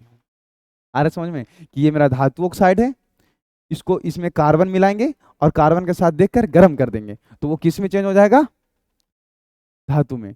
तो जब जब धातु ऑक्साइड को कार्बन देकर उसको गर्म कर देगा तो धातु ऑक्साइड में वो धातु में चेंज हो जाएगा, तो उसको हम लोग कहेंगे उस प्रक्रिया को प्रगलन। तो ये आता है 2 नंबर के। बताओ प्रगलन प्रगलन प्रक्रिया क्या है, तो हम लोग डायरेक्ट बोलेंगे वैसा प्रक्रिया जिसमें धातु ऑक्साइड को कार्बन के साथ अधिक तापमान पर गर्म किया जाता है और धातु में परिवर्तन किया जाता है, तो उस प्रक्रिया को प्रगलन की प्रक्रिया कहते हैं। बस खत्म। PB, SN, ZN, CU, FE आदि जैसे कम विद्युत धनात्मक परमाणु वाले धातु ऑक्साइड को ब्लास्ट फर्नेस में कार्बन यानी कोक कोक भी बोल सकते हैं के साथ तीव्र तापमान देकर अपचयित किया जाता है। मतलब ये सब तत्व को हम लोग कर सकते हैं। क्या होगा ना, देखो हम बताते हैं कि सबसे पहले अगर अगर धातु ऑक्साइड को, अगर सुना ध्यान से, अगर धातु ऑक्साइड को गर्म करोगे, किसके साथ गर्म करोगे, कार्बन के साथ गर्म करोगे, कार्बन के साथ गर्म करोगे, ठीक है।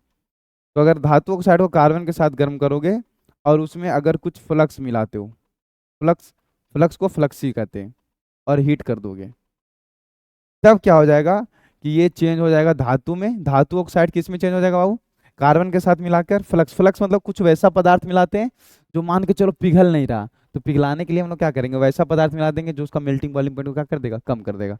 क्या हम समझाते हैं आगे, अभी और अच्छे से समझ में आएगा फ्लक्स। तो फ्लक्स मिलाते हैं और ये क्या होगा, दोनों को मिश्रण कर देंगे तो धातु ऑक्साइड किस में चेंज होगा, धातु में। और कार्बन और यहाँ से ऑक्साइड मतलब ऑक्सीजन, दोनों लेने के बाद या तो कार्बन मोनोऑक्साइड बाहर निकलेगा या तो फिर कार्बन डाइऑक्साइड बाहर निकलेगा। और ये जो फ्लक्स मिलाया बाहर से वो अशुद्धि के साथ मिलकर स्लैग बनाएगा। स्लैग यानी कि लावा, लावा बनाएगा। ठीक है, नहीं समझ में आया तो कोई बात नहीं, हम अब भी समझाते एग्जाम्पल से। जैसे कि अभी एक एग्जाम्पल था ना Al2O3, ठीक है, इसको कोई बच्चा कार्बन के साथ में गर्म कर दिया, गर्म कर दिया तो क्या होगा, तो ये तो सिंपल हो जाएगा भैया, ये 2AAL एल्युमिनियम बाहर हो जाएगा और कार्बन और ऑक्सीजन यहाँ से बाहर हो जाएगा कार्बन डाइऑक्साइड, कार्बन डाइऑक्साइड।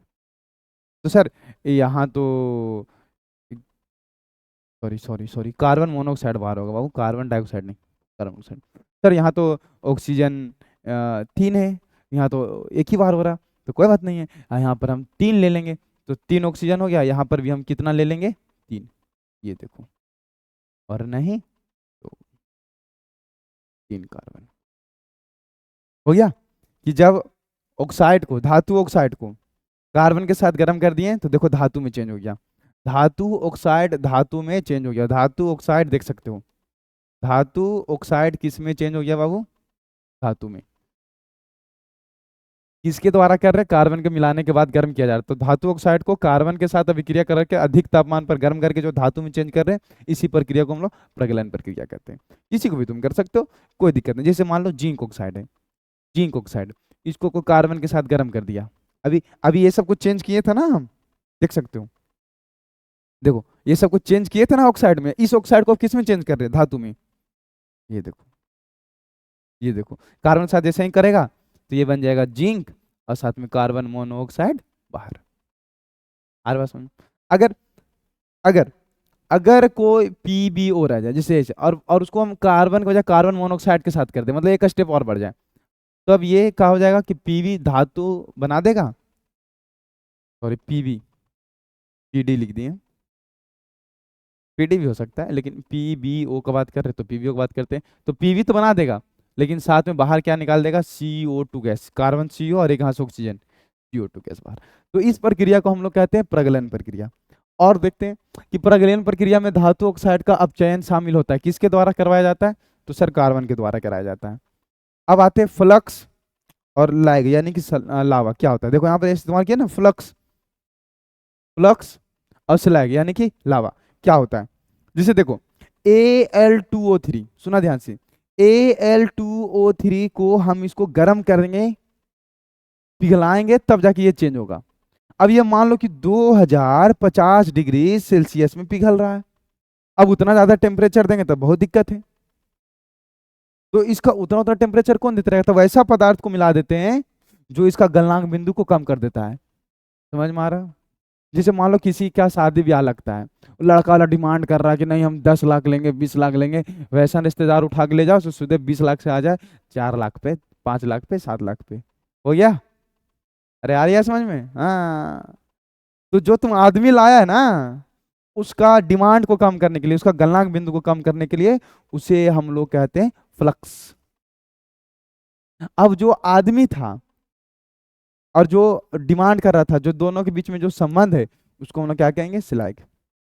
यानी गैंग अशुद्धि और जो फ्लक्स मिला है वो जो आपस में रिएक्शन जो कर जाएगा, उसको हम लोग क्या कहेंगे? स्लैग, यानी कि लावा। समझ में आ गया भाई? इतना छोटा सा बात है यार। अब देखो अयस्क क्या है, दोनों क्वेश्चन आता है। तो अयस्क को गलाने की प्रक्रिया के दौरान, जब अयस्क को हम लोग गलाते हैं, गलाते किसमें? प्रगलन प्रक्रिया में, चेंज करने के लिए, धातु ऑक्साइड को धातु में चेंज करने के लिए गलाते हैं। तो गलाने की प्रक्रिया के दौरान उनमें मौजूद अशुद्धियां को दूर करने के लिए मिलाए जाने वाले पदार्थ को हम लोग क्या कहते हैं? फ्लक्स। इसका काम क्या होता है?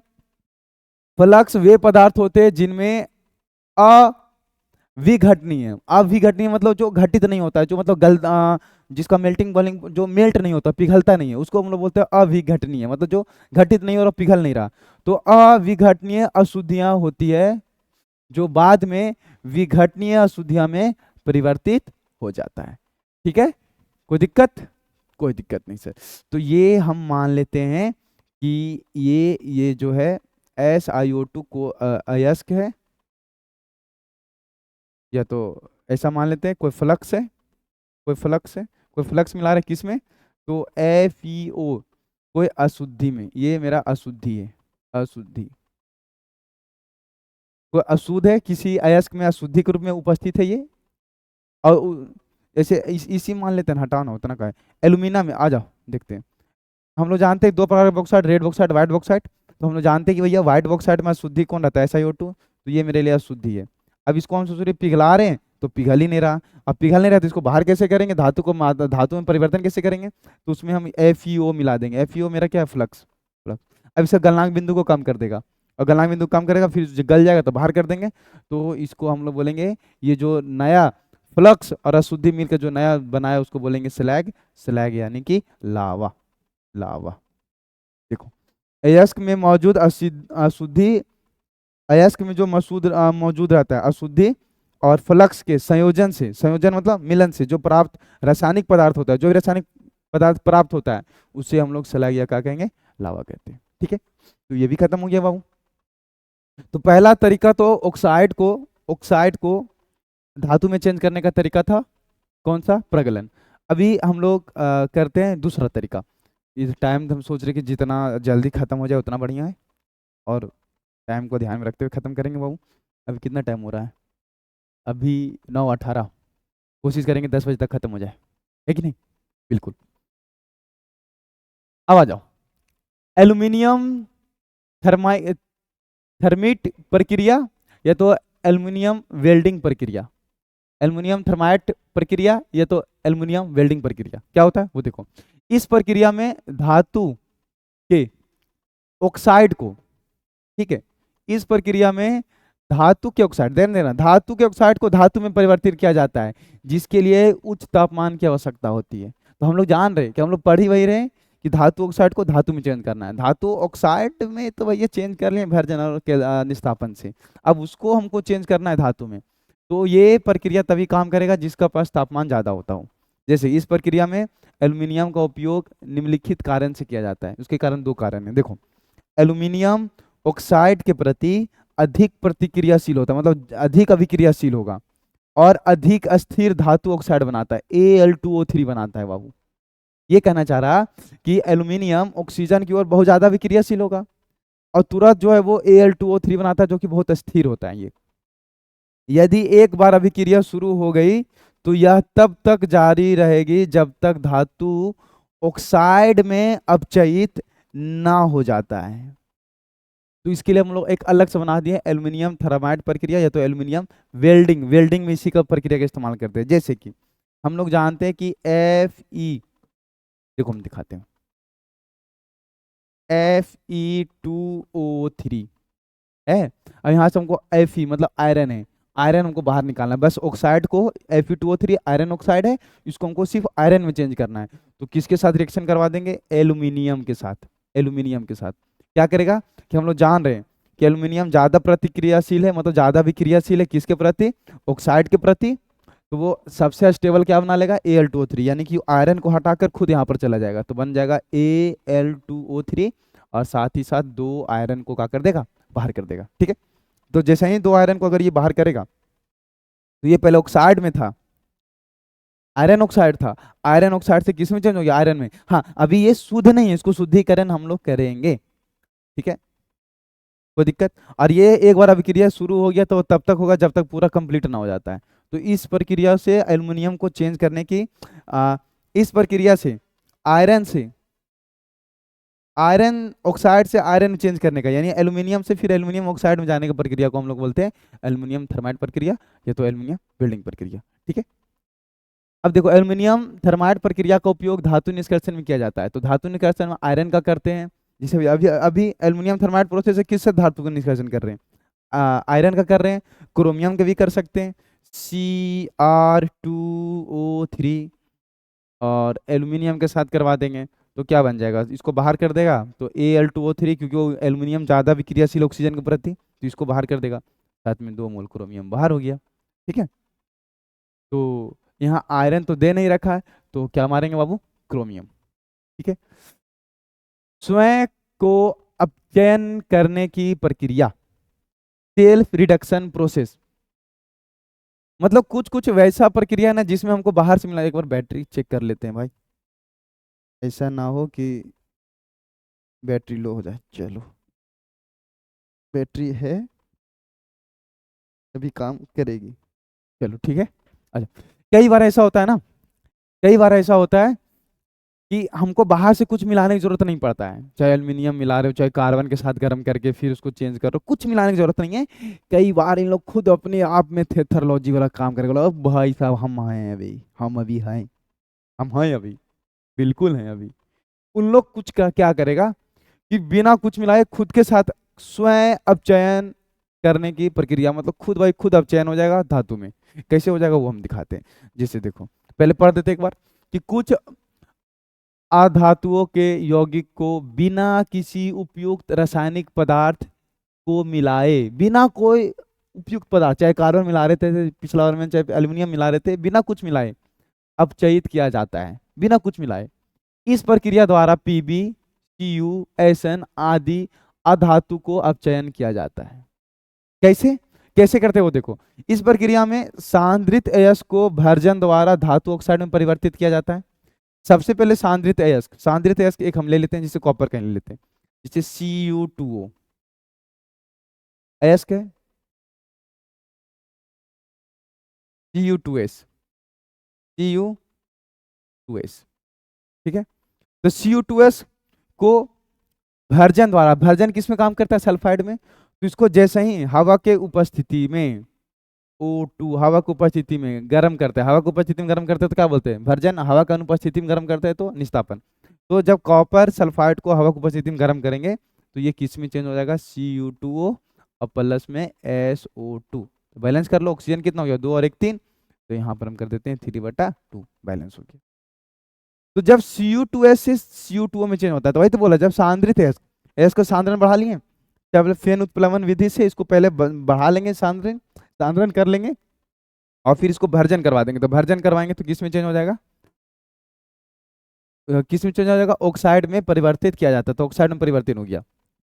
और शेष सांद्रित अयस्क, शेष मतलब जो बच जाता है, सांद्रित अयस्क यही है, तो इसमें इसमें चेंज हो रहा था। मतलब अगर मान लो कि 100% में मान लो इधर भी 40% बनवे किया था और 60% अभी और बनना बाकी था, तो जो बच जाता है सांद्रित अयस्क, और जो धातु ऑक्साइड जो बन जाता है, जो धातु ऑक्साइड बन गया, उसके साथ क्या लिखा हुआ देख सकते हैं, शेष सांद्रित अयस्क और धातु ऑक्साइड को धातु में अपचयित किया जाता है, जिससे स्वयं अपचयित कहा जाता है।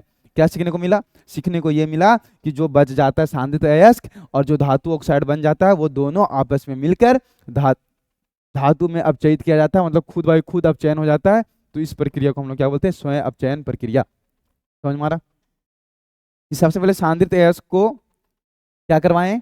तो उसको भर्जन करवाएं और ऑक्साइड में चेंज किए, तो 100% मान लो 40% हुआ है, 60% अभी बाकी था। अब क्या हुआ कि दोनों आपस में लड़ गया कि Cu2S और प्लस में Cu2O, और आप आपस में ही क्या कर गया?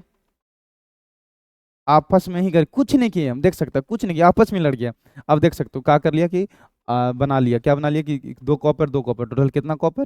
4 कॉपर। और यहाँ से बाहर क्या निकल गया? SO2 कॉपर बाहर। तो सर यहाँ तो बैलेंस नहीं हो रहा, तो बैलेंस कर लेंगे। तो एक काम करो, 2 ऑक्सीजन ले लो, ऑक्सीजन 2, सल्फर बाहर हो जाएगा, तो यहाँ पर कितना हो जाएगा बाबू? तो इसको बैलेंस कर देते हैं, 6 कॉपर हो जाएगा। और क्या, 2 दूनी 4 और 2 6 कॉपर, बैलेंस, SO2 बाहर। इसी प्रकार सेम टू सेम पी भी करता है कि PbS यानी कि गैलीना, इसी को बोलते हैं गैलीना। इसको तो सबसे पहले इसको सांद्रित करेंगे फिर उत्प्लवन विधि से, क्योंकि सल्फर है, और फिर इसको ऑक्सीजन के साथ गर्म कर देंगे, तो यानी भर्जन करेंगे, तो बनाएगा PbO प्लस में SO2 बाहर। बैलेंस करने के लिए 2 और 1 3, 2 2 कट जाएगा, तो हाइड्रोजन ऑक्सीजन कितना हो जाएगा? 3। फिर क्या करेंगे? फिर हम लोग क्या करेंगे, ये जो PbS जो बचा रहेगा, वो PbO के साथ ऑटोमेटिक रिएक्शन करके क्या बना लेगा सर? तो बना लेगा, गर्म करने की जरूरत नहीं है, खुद भाई खुद कर लेगा। तो 2 मोल ले लेते हैं, तो कितना पीवी बना लेगा? 3 पीवी बना लेगा, और 2 ऑक्सीजन और 1 सल्फर, SO2 फिर से बाहर।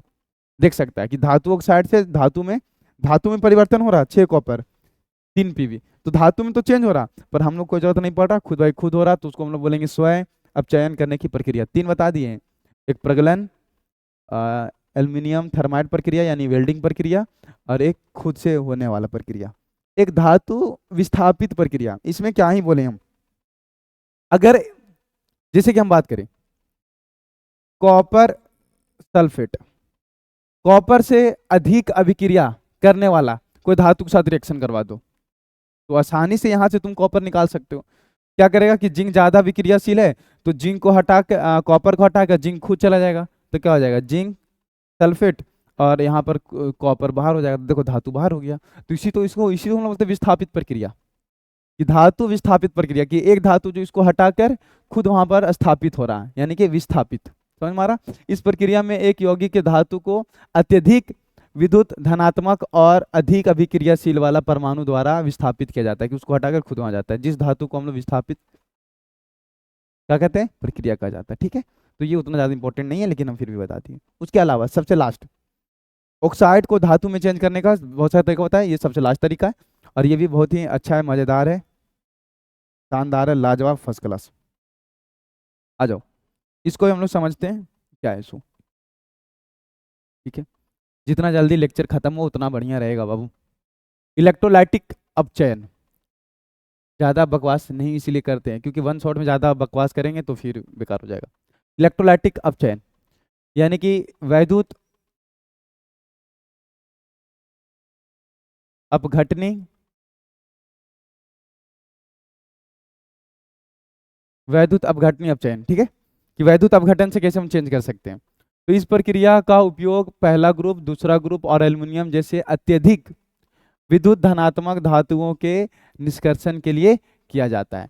मतलब पहला group sodium, lithium, sodium, potassium, rubidium, caesium, दूसरा वाला beryllium, magnesium, calcium, strontium, barium, और एक एल्युमिनियम। मतलब पहला ग्रुप दूसरा ग्रुप क्षारीय धातु, क्षारीय प्राथमिक धातु के लिए किया जाता है। ठीक है, विद्युत अपघटन एक बड़े बर्तन में किया जाता है जिसमें उपयुक्त इलेक्ट्रोलाइट्स को मिलाया जाता है।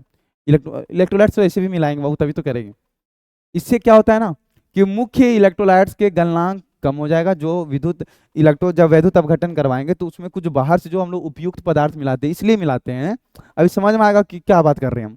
इसलिए मिलाते हैं ताकि मुख्य इलेक्ट्रोलाइट्स के गलनांक को कम कैसे, उसका गलनांक बिंदु कम हो जाए, चालकता बढ़ जाए, और जंग लगने की समस्या को कम करना पड़े, ताकि जल्दी जंग ना लगे। जैसे कि हम इसको समझाते हैं आप लोग को एक एग्जाम्पल से। एग्जाम्पल्स देखना, समझना ध्यान से। ये हम एक बीकर लिए, ठीक है, ये बीकर लिए, ये बीकर देख सकते हो, नजर ना लगा भाई, नजर लगा देगा दिक्कत हो जाएगा। ये हम एक बीकर लिए, ठीक है, और ये बीकर जो है आयरन का बना हुआ है, आयरन, आयरन आयरन यानी कि लोहा, Fe का बना हुआ है, ठीक है। और इसमें दो तीन तुमको जितना लेना है लेते रहो, उससे हमको कोई दिक्कत नहीं है। अब तीनों को हम जोड़ दिए, अब तीनों के तीनों, ये तीनों, ये तीनों ग्रेफाइट है, ग्रेफाइट, ग्रेफाइट, ठीक है। अब अब अब देखना, इसमें हम नमक को पिघला कर रख रहे हैं, नमक को पिघला के रख रहे हैं। अब नमक, नमक जो है NaCl, NaCl, NaCl, अब नमक को पिघलाएंगे तो कैसे टूटेगा, Na plus Cl minus, Na plus Cl minus में तोड़ने का दो तरीका, या तो पानी में घोल दो तो टूट जाएगा, या तो उसको पिघला दो। तो हम पिघलाने की बात कर रहे हैं। आज ठंड बहुत ज़्यादा है, बहुत ज़्यादा ठंड है बाहर, तो कुहेसा भी बहुत ज़्यादा करके रखा है, तो हम सिर्फ पिघलाने की बात कर रहे हैं, पिघलाने की बात कर रहे हैं, उसको पानी में घोल के तोड़ने की बात नहीं कर रहे हैं, ठीक है। तो अगर पिघलाएंगे तो भी टूट जाएगा Na प्लस Cl माइनस में, पर पिघलाने में इसका टेम्परेचर ज़्यादा लगता है, इसलिए इसमें हम लोग कैल्शियम क्लोराइड मिला दिया जाता है। क्या मिला जाता है बाबू, कैल्शियम क्लोराइड, CaCl2 को ऐड किया जाता है, किस लिए, ताकि इसका गलनांक बिंदु कम हो जाए। तो गलनांक बिंदु कम करने के लिए जो हम लोग बाहर से पदार्थ मिलाएं, इस पदार्थ को हम लोग कहते हैं फ्लक्स। क्या कहते हैं, फ्लक्स, ध्यान में रखना, हम पहले ही बता चुके हैं कि गलनांक बिंदु कम करने के लिए जो हम लोग पदार्थ मिलाते हैं उसको क्या कहते हैं, फ्लक्स। तो गलनांक बिंदु कम करने के लिए क्या मिलाए, कैल्शियम क्लोराइड, उसको क्या बोलेंगे, फ्लक्स। देखो ये बात सारा चीज यहाँ पर ध्यान से लिखा हुआ है कि धात्विक सोडियम का निर्माण, कि धातु, सोडियम धातु को कैसे बाहर निकालेंगे, तो पिघले हुए NaCl में ClCl2 को उपयुक्त इलेक्ट्रोलाइट्स के रूप में मौजूद होता है, यानी उसको मिलाया जाता है, किस लिए, जो NaCl के गलनांक को कम करता है। वैद्युत अपघटन बड़े पैमाने पर किया जाता है, जिसमें ग्रेफाइट एनोड होता है और लोहा कैथोड होता है, समझ में आ रहा। लोहा जो होगा यानी आयरन जो होगा वो मेरे लिए कैथोड होगा, कैथोड, यानी ये बर्तन जो है पूरा कैथोड का काम करेगा, और ये जो ग्रेफाइट ले रखे वो किस चीज का काम करेगा बाबू, एनोड का काम करेगा, ये एनोड का काम करेगा, ठीक है। अब ये दोनों को क्या करेंगे कि हम लोग एक बैटरी से जोड़ देंगे, एक बैटरी जोड़ देंगे, एक बैटरी लाएंगे, यहाँ बड़ा छोटा बड़ा छोटा बड़ा छोटा ला जोड़ दिए, छोटा वाला माइनस यानी कि कैथोड, बड़ा वाला प्लस यानी कि एनोड। अब ला के इसमें नमक रख दो, नमक रख देगा तो नमक टूट जाएगा Na प्लस Cl माइनस। गर्म करके पिघला रहे, गर्म करके पिघलाने में तापमान ज्यादा लगता है, गलनांक बिंदु ज्यादा था, तो कैल्शियम क्लोराइड मिला दिए, फ्लक्स मिला दिए, फ्लक्स वैसा पदार्थ होता है जिसका गलनांक बिंदु कम कर देगा। अब क्या होगा कि अब ये अगर कैथोड है, नेगेटिव है, तो ये सब के सब, ये जो दिख रहा है ये सब के सब क्या होगा, नेगेटिव होगा, ये सब के सब नेगेटिव होगा, नेगेटिव। और और ये जो दिख रहा है ये सब के सब क्या होगा, पॉजिटिव, क्योंकि पॉजिटिव वाला के साथ जुटा हुआ है, तो सब तीन तीन को जोड़ रखे, आप एक और दो को जितना जोड़ना है जोड़िए, कोई दिक्कत नहीं है। अब इससे क्या होगा, अब इससे ये होगा कि प्लस वाला कहाँ पर जाएगा, माइनस वाला पर, तो जितना सोडियम होगा सब जाके यहाँ चिपकेगा, क्लोरीन वाला कहाँ पर जाएगा, माइनस वाला कहाँ पर जाएगा, प्लस वाला पास, तो जितना क्लोरीन गैस होगा यहाँ से बाहर निकल जाएगा, फिर इसको बाहर निकाल लेंगे, और इसके साथ जो चिपक के रह जाएगा वो कौन आ जाएगा, सोडियम। हाँ, तो पूरा शुद्ध नहीं रहेगा, इसको जब खखोर के बाहर निकालोगे तो हो सकता है कुछ धातु का अंश आ जाएगा, तो फिर उसको हम लोग क्या करेंगे, शुद्धिकरण करेंगे, या तो फिर हम लोग क्या करेंगे कि इस जो इसमें सब चिपक चिपक के रह जाएगा उसको ले जाके क्या कर देंगे कि हीट कर देंगे, इतना हीट करेंगे कि ये जो मेरा बर्तन बना हुआ लोहा का वो नहीं पिघले, सिर्फ कौन पिघले, सोडियम पिघले, फिर सोडियम पिघल जाएगा तो उसको अलग करके निकाल लेंगे। अरे बस समझ में, तो ऐसे जो करते हैं उसको हम लोग बोलते हैं, इस प्रक्रिया द्वारा जो हम लोग अलग करते हैं उसको बोलते हैं वैद्युत अपघटनी प्रक्रिया। और ये हम लोग वैद्युत रसायन सेल में पढ़ चुके हैं, कोई नया बात नहीं है, बस उसमें हम लोग दो इलेक्ट्रोड लेते थे, वो अलग अलग काम करता था, इसमें हमारा बर्तन ही काम कर रहा है किस चीज का, कैथोड का, और कोई अंतर नहीं है। अगर इसी प्रक्रिया द्वारा, जो प्रक्रिया भी हम बताएं सेम टू सेम, इसी प्रक्रिया द्वारा अगर सोडियम को बाहर निकाल रहे तब तो कोई दिक्कत नहीं है, सोडियम को बाहर निकाल रहे तब तो कोई दिक्कत नहीं है, सोडियम का निकाल लो, पहला ग्रुप का दूसरा ग्रुप किसी निकाल, कोई दिक्कत नहीं। लेकिन अगर एल्यूमिनियम का अगर तुम इसी प्रक्रिया द्वारा बाहर निकाल रहा, तो उस प्रक्रिया को हम लोग हॉल हेरोल्ट प्रक्रिया कहते हैं।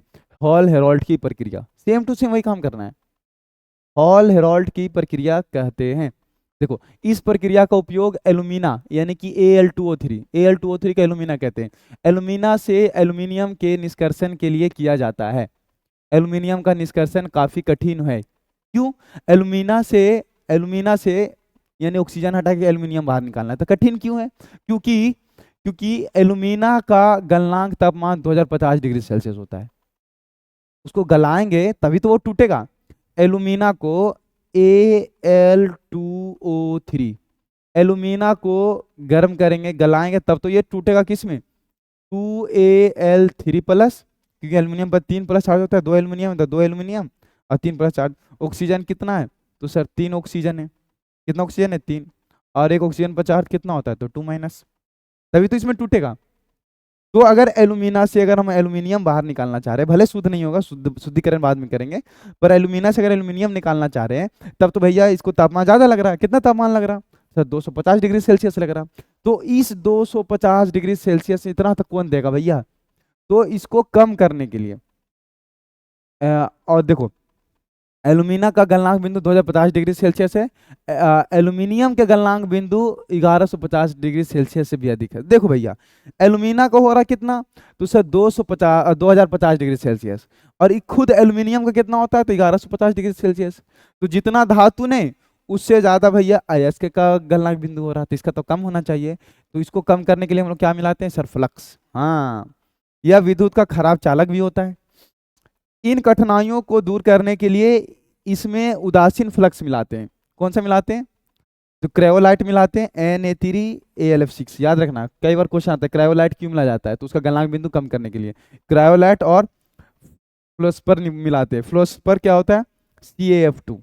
क्रायोलाइट फ्लोस्पर मिलाया जाता है, जिसमें एल्यूमिना का गलनांक बिंदु 2050 डिग्री सेल्सियस से, जो 2050 डिग्री सेल्सियस हो रहा था, उतना से घटाकर कितना आ जाता है? 950 डिग्री सेल्सियस हो जाता है। कितना से? 2050 डिग्री सेल्सियस से घटकर 950 डिग्री सेल्सियस। आ रहा समझ में? अब एल्यूमिनियम का कितना होता है? 1150, कितना हो गया? 950, कितना कम किया? आ रहा समझ में? तब जाके ये किस में टूटेगा? Aluminium 3 plus 3O2 minus. तो फिर से वही बात करेंगे कि बाबू एक हम बीकर लिए, एक बीकर लिए, और ये बीकर जो बना हुआ है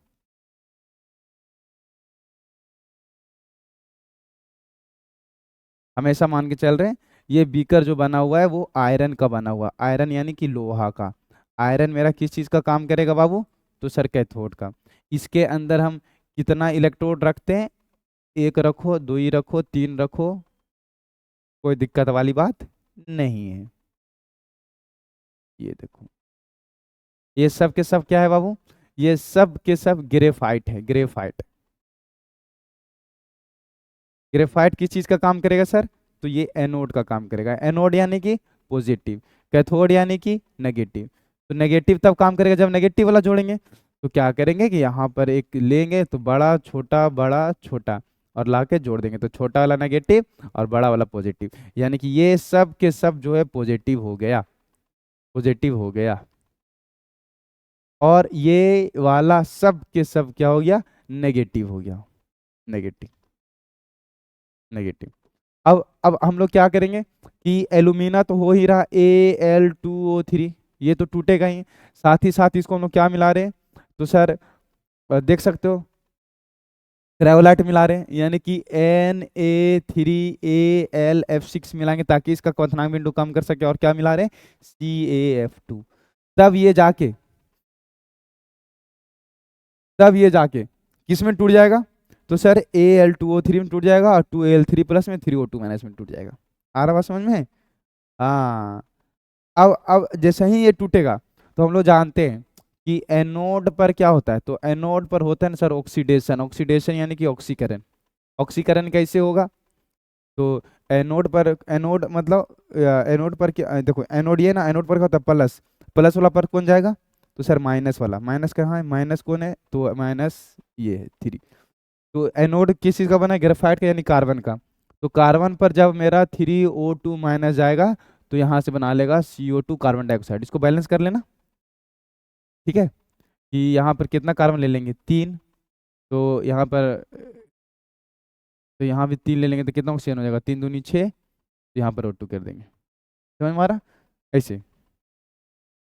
और कैथोड पर क्या होता है बाबू, तो कैथोड पर जो होता है सर, वो हम लोग जानते हैं रिडक्शन होता है। रिडक्शन यानी कि अवकरण। अवकरण कैसे होगा, तो कैथोड पर कौन सा चार्ज है, नेगेटिव। नेगेटिव मतलब एल्युमिनियम, एल्युमिनियम 3+। तो एल्युमिनियम जो होगा क्या होगा, 3+ है, वहां से 3 इलेक्ट्रॉन लेगा और एल्युमिनियम चिपक के वहीं रह जाएगा। एल्युमिनियम जितना भी है चिपक चिपक के सब जमा रह जाएगा, फिर बाद में एल्युमिनियम को गर्म करके बाहर निकाल लिया जाएगा ग्रेफाइट निकालने के साथ, ठीक है। तो ये प्रक्रिया को हम लोग बोलते हैं हॉल हेराल्ड प्रक्रिया। इसको ध्यान से बहुत अच्छे तरीके से पढ़ना, हॉल हेराल्ड प्रक्रिया को, बहुत आसान है। क्या क्वेश्चन आता है, निम्नलिखित में से कौन से धातु इलेक्ट्रोलाइटिक अपचयन, इलेक्ट्रोलाइटिक मतलब वैद्युत अपघटनीय अपचयन द्वारा किया जाता है, तो भैया एल्यूमिनियम। एल्यूमिनियम के अलावा भी करते हैं हम लोग, एल्यूमिनियम के अलावा भी करते हैं। पहला ग्रुप बोला, दूसरा ग्रुप बोला, तो पहला ग्रुप से भी कोई नहीं है और दूसरा ग्रुप से भी कोई नहीं है। धातु का शुद्धिकरण, अब आते हैं धातु का शुद्धिकरण। धातु का शुद्धिकरण भी, अब देखो सबसे पहले हम लोग धातु का सांद्रण बढ़ाएं, सांद्रण बढ़ाने के बाद, सांद्रण बढ़ाने का कितना तरीका, 2, भौतिक रासायनिक। भौतिक में 3 गुरुत्वाकर्षण, फेन प्लवन विधि और चुंबकीय पृथक्करण, और एक रासायनिक में था लीचिंग। आए कि भैया सांद्रता को हमको ऑक्साइड में चेंज करना है, ऑक्साइड में 2, निस्तापन भर्जन।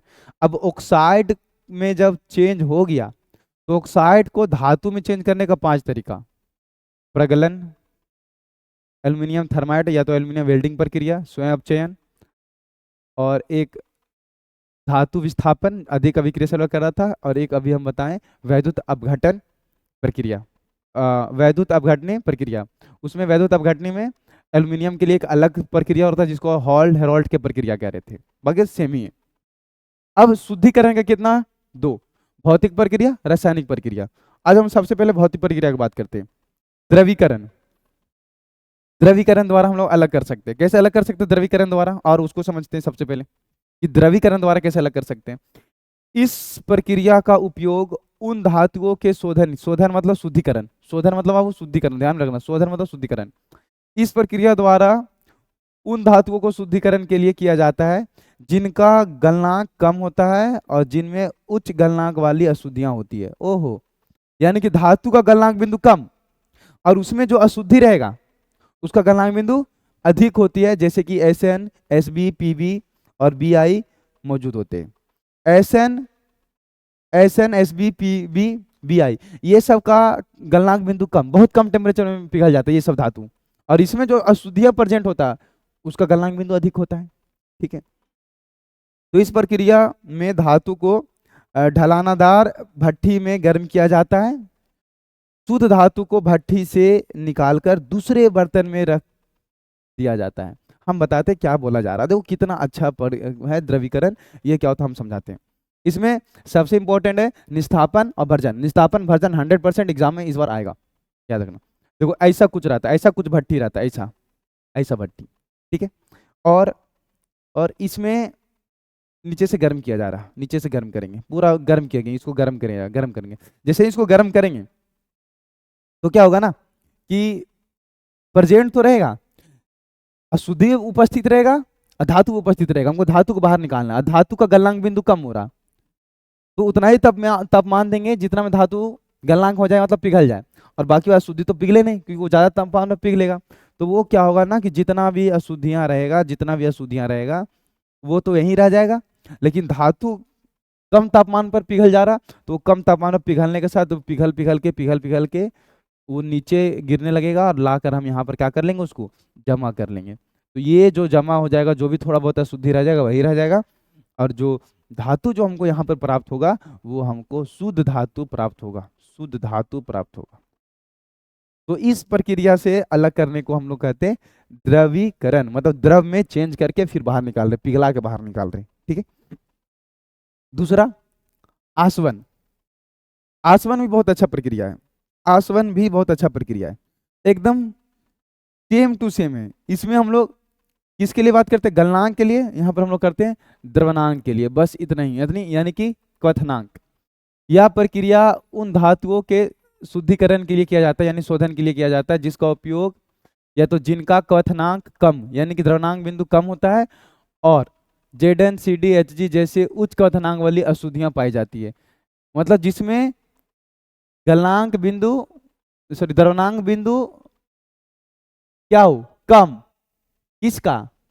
तो सर द्रवनांक बिंदु जो कम होता है वो धातु का, जैसे कि Z N C D H G, ये सब का द्रवनांक बिंदु कम है। लेकिन इसमें जो पाए जाने वाला शुद्धियां है उसका जो है द्रवनांक बिंदु ज्यादा है। तो क्या करेंगे, मान के चलो अभी लोग पहले ही से द्रव में है, तो इसको क्या करेंगे कि एक बीकर में लेंगे, एक बीकर में लेंगे। हम पारा कहीं बात कर लेते हैं एच का, अब इसमें एच भी है और अशुद्धियां भी है, इसको शुद्ध करना है, दोनों है। देखना क्या बताना चाह रहा हूं। पर हमको पता है कि इसका द्रवनांक बिंदु कम है, यानी इसका क्वथनांक बिंदु कम है, इसका क्वथनांक बिंदु अधिक है, अधिक है। इसमें दोनों द्रव के फॉर्म में है। तो नीचे से जैसे ही हम लोग इसको गर्म करेंगे तो उतना ही तापमान देंगे जितना में एच वाष्प बन सके, ये वाष्प नहीं बन सके। तो मान लो कि ये जो है 50 डिग्री सेल्सियस पर वाष्प बना रहा, और ये 100 डिग्री सेल्सियस पर, तो हम इसको 50 डिग्री दे ये रहे, तो उतना हम कौन बनाएगा? सिर्फ एच बनाएगा, ये तो बना नहीं पाएगा। तो 50 डिग्री जब गर्म करेंगे तो इससे जो वाष्प बनेगा, जो भी वाष्प बनेगा, फिर उसको कहीं और क्या कर लिया जाएगा? कलेक्ट कर लिया जाएगा, और जो इसमें बच जाएगा वो कौन बच जाएगा? शुद्धि। तो जो भी हमको बाहर मिलेगा वो शुद्ध मिलेगा।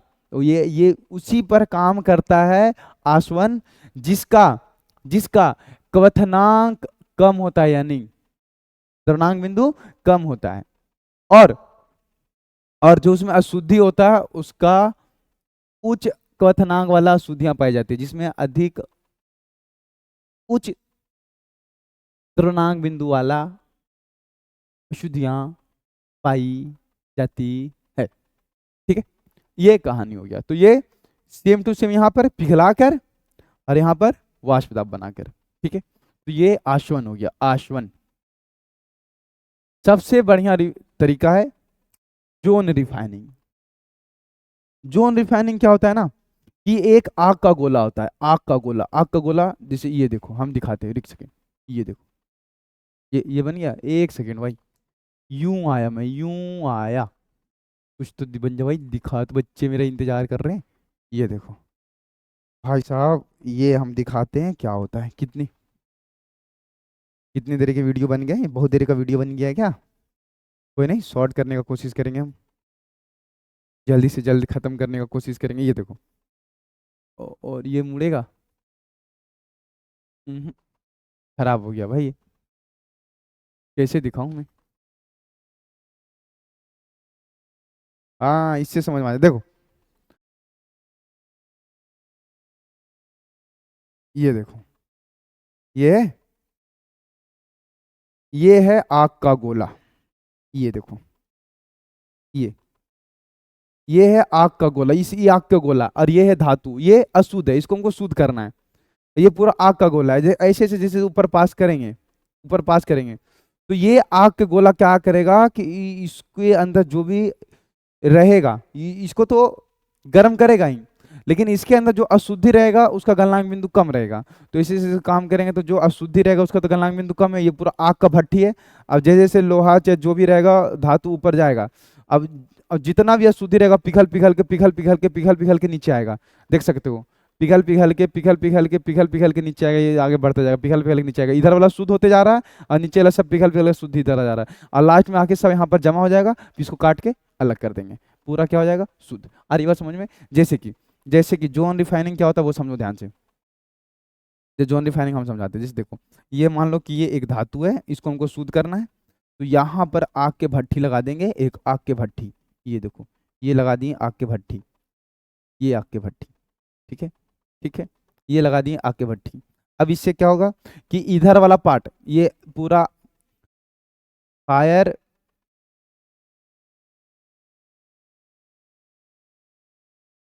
साइकिल है, मतलब गोला है, इधर इधर वाला जितना जा रहा, इधर वाला जितना हमको जा रहा वो शुद्ध धातु है, शुद्ध धातु है, ठीक है, शुद्ध धातु है बाबू।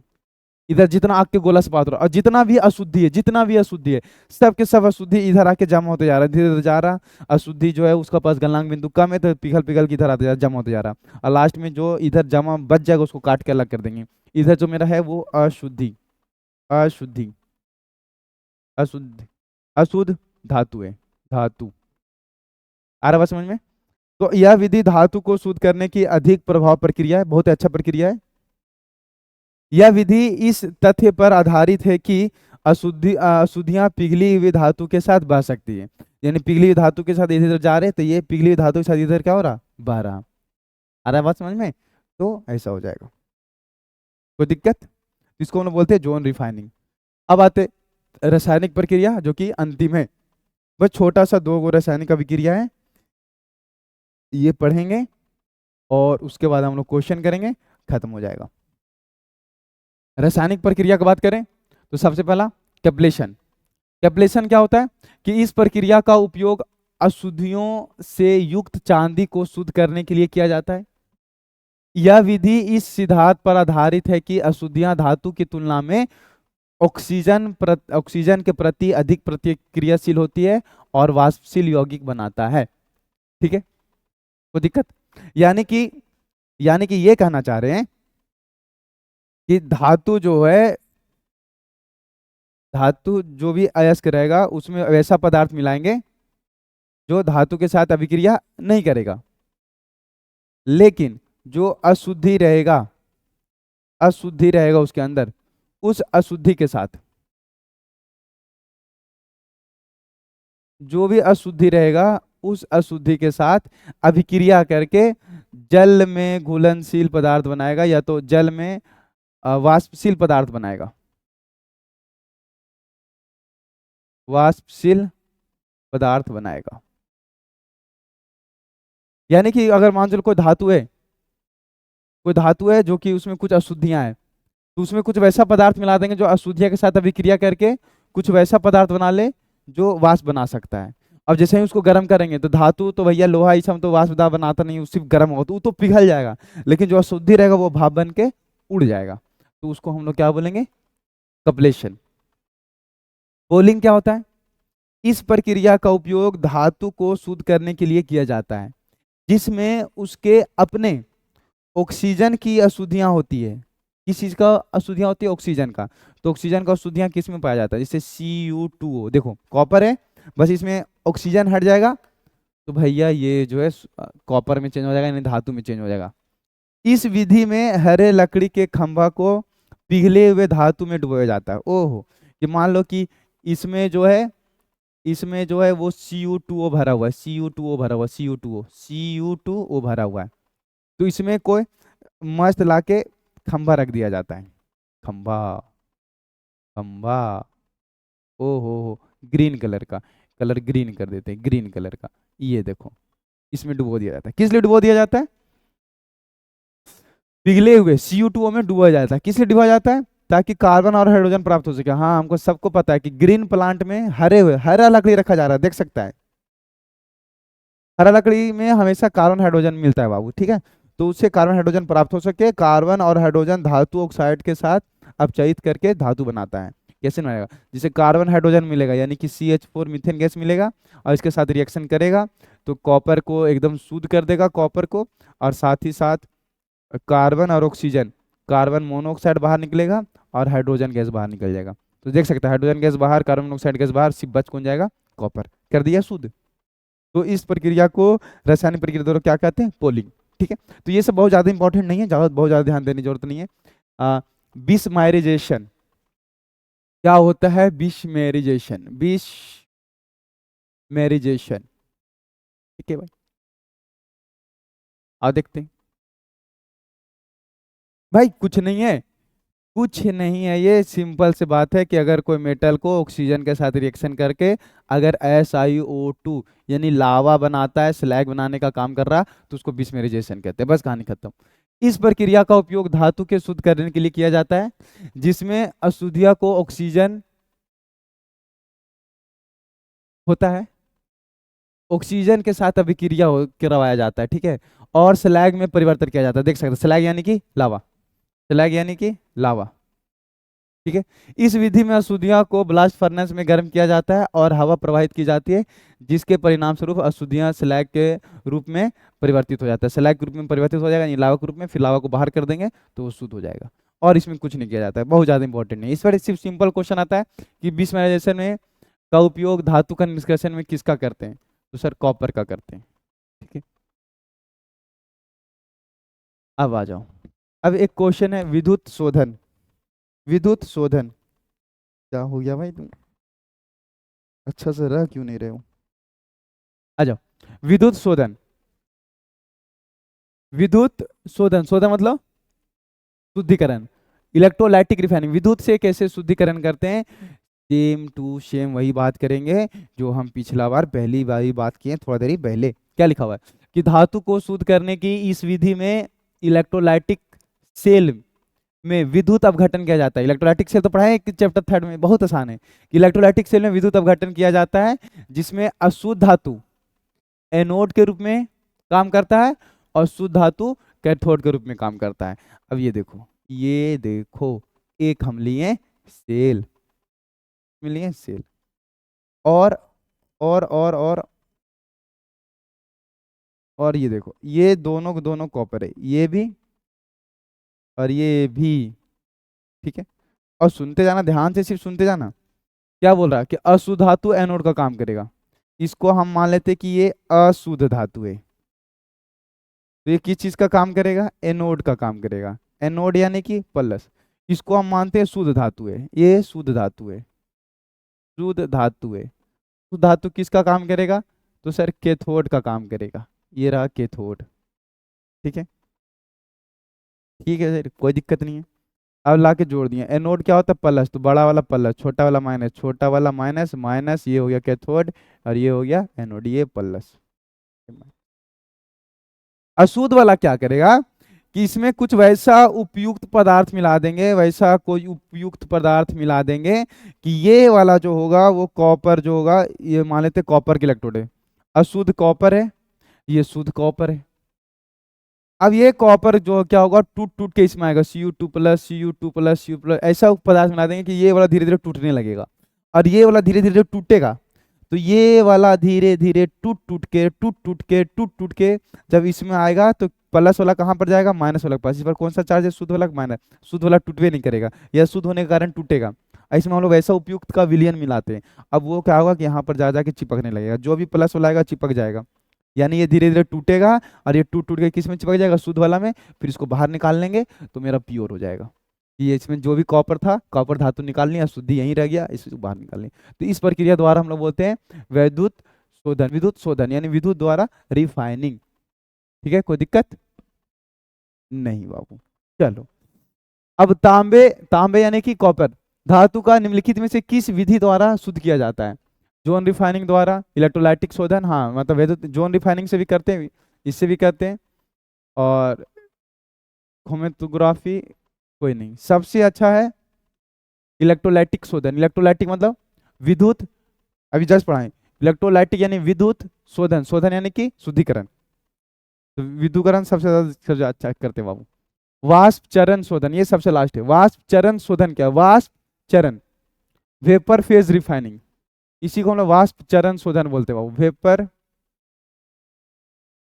फेज रिफाइनिंग क्या होता है, ये सबसे आसान है और सबसे अच्छा है। क्या लिखा गया कि इस विधि में धातु को वाष्पशील यौगिक में परिवर्तित किया जाता है। सुनना, ध्यान सुनना, कि इस विधि में वाष्पशील यौगिक, इस विधि में धातु को वाष्पशील यौगिक में परिवर्तित किया जाता है और कहीं और इकट्ठा कर लिया जाता है। समझ में आ रहा? धातु को सबसे पहले चेंज करेंगे, जो वाष्प तो बनाता नहीं है, तो उसमें वैसा पदार्थ मिला देंगे जो क्या बनाएगा, वाष्प बनाएगा। और जैसे ही वाष्प बनाएगा धातु, तो वाष्प बनाएगा तो उसको जमा करके कहीं और जमा कर लेंगे, तो जो हमको मिलेगा वो केवल धातु मिलेगा, ठीक है। इसके लिए दो चीज आवश्यकताएं होते हैं कि धातु को उपयुक्त एजेंट के साथ वाष्पीकरण यौगिक बनाना चाहिए, कि वैसा पदार्थ मिलाएंगे जो उसके साथ वाष्पीकरण यौगिक बनाए ताकि वाष्प के रूप में बाहर निकल सके। वाष्पशील यौगिक को आसानी से विघटित होने योग्य होना चाहिए ताकि इस आसानी से पुनः प्राप्त किया जा सके। देखो, तुम चाहता कि धातु को शुद्ध करे, इसको काहे मिटा दिया बाबू, इतना लंबा चौड़ा लाइन में बस यही बात लिखा गया है। तुम चाहता है धातु को शुद्ध करे, तो धातु को शुद्ध करने का तरीका में तुम क्या सोच रहे हो कि धातु के साथ वैसा पदार्थ मिला दें जो धातु के साथ अभी क्रिया करके जटिल यौगिक बना ले और वो वाष्प दाब में परिवर्तन हो जाए, और जैसे ही वाष्प दाब में परिवर्तित होगा तो उसको कहीं और इकट्ठा कर लिया जाएगा, जमा कर लिया जाएगा। तो उसके लिए तुमको दो काम करना पड़ेगा कि तुम वैसा उपयुक्त एजेंट मिलाओ जो सबसे पहले उसके साथ मिलकर एक वाष्पशील यौगिक बना ले। दूसरा क्या, कि आखिर वाष्पशील वाष्प तो बन गया, तो उस वाष्प को फिर दोबारा ठंड होकर फिर से ठोस भी तो बनना है।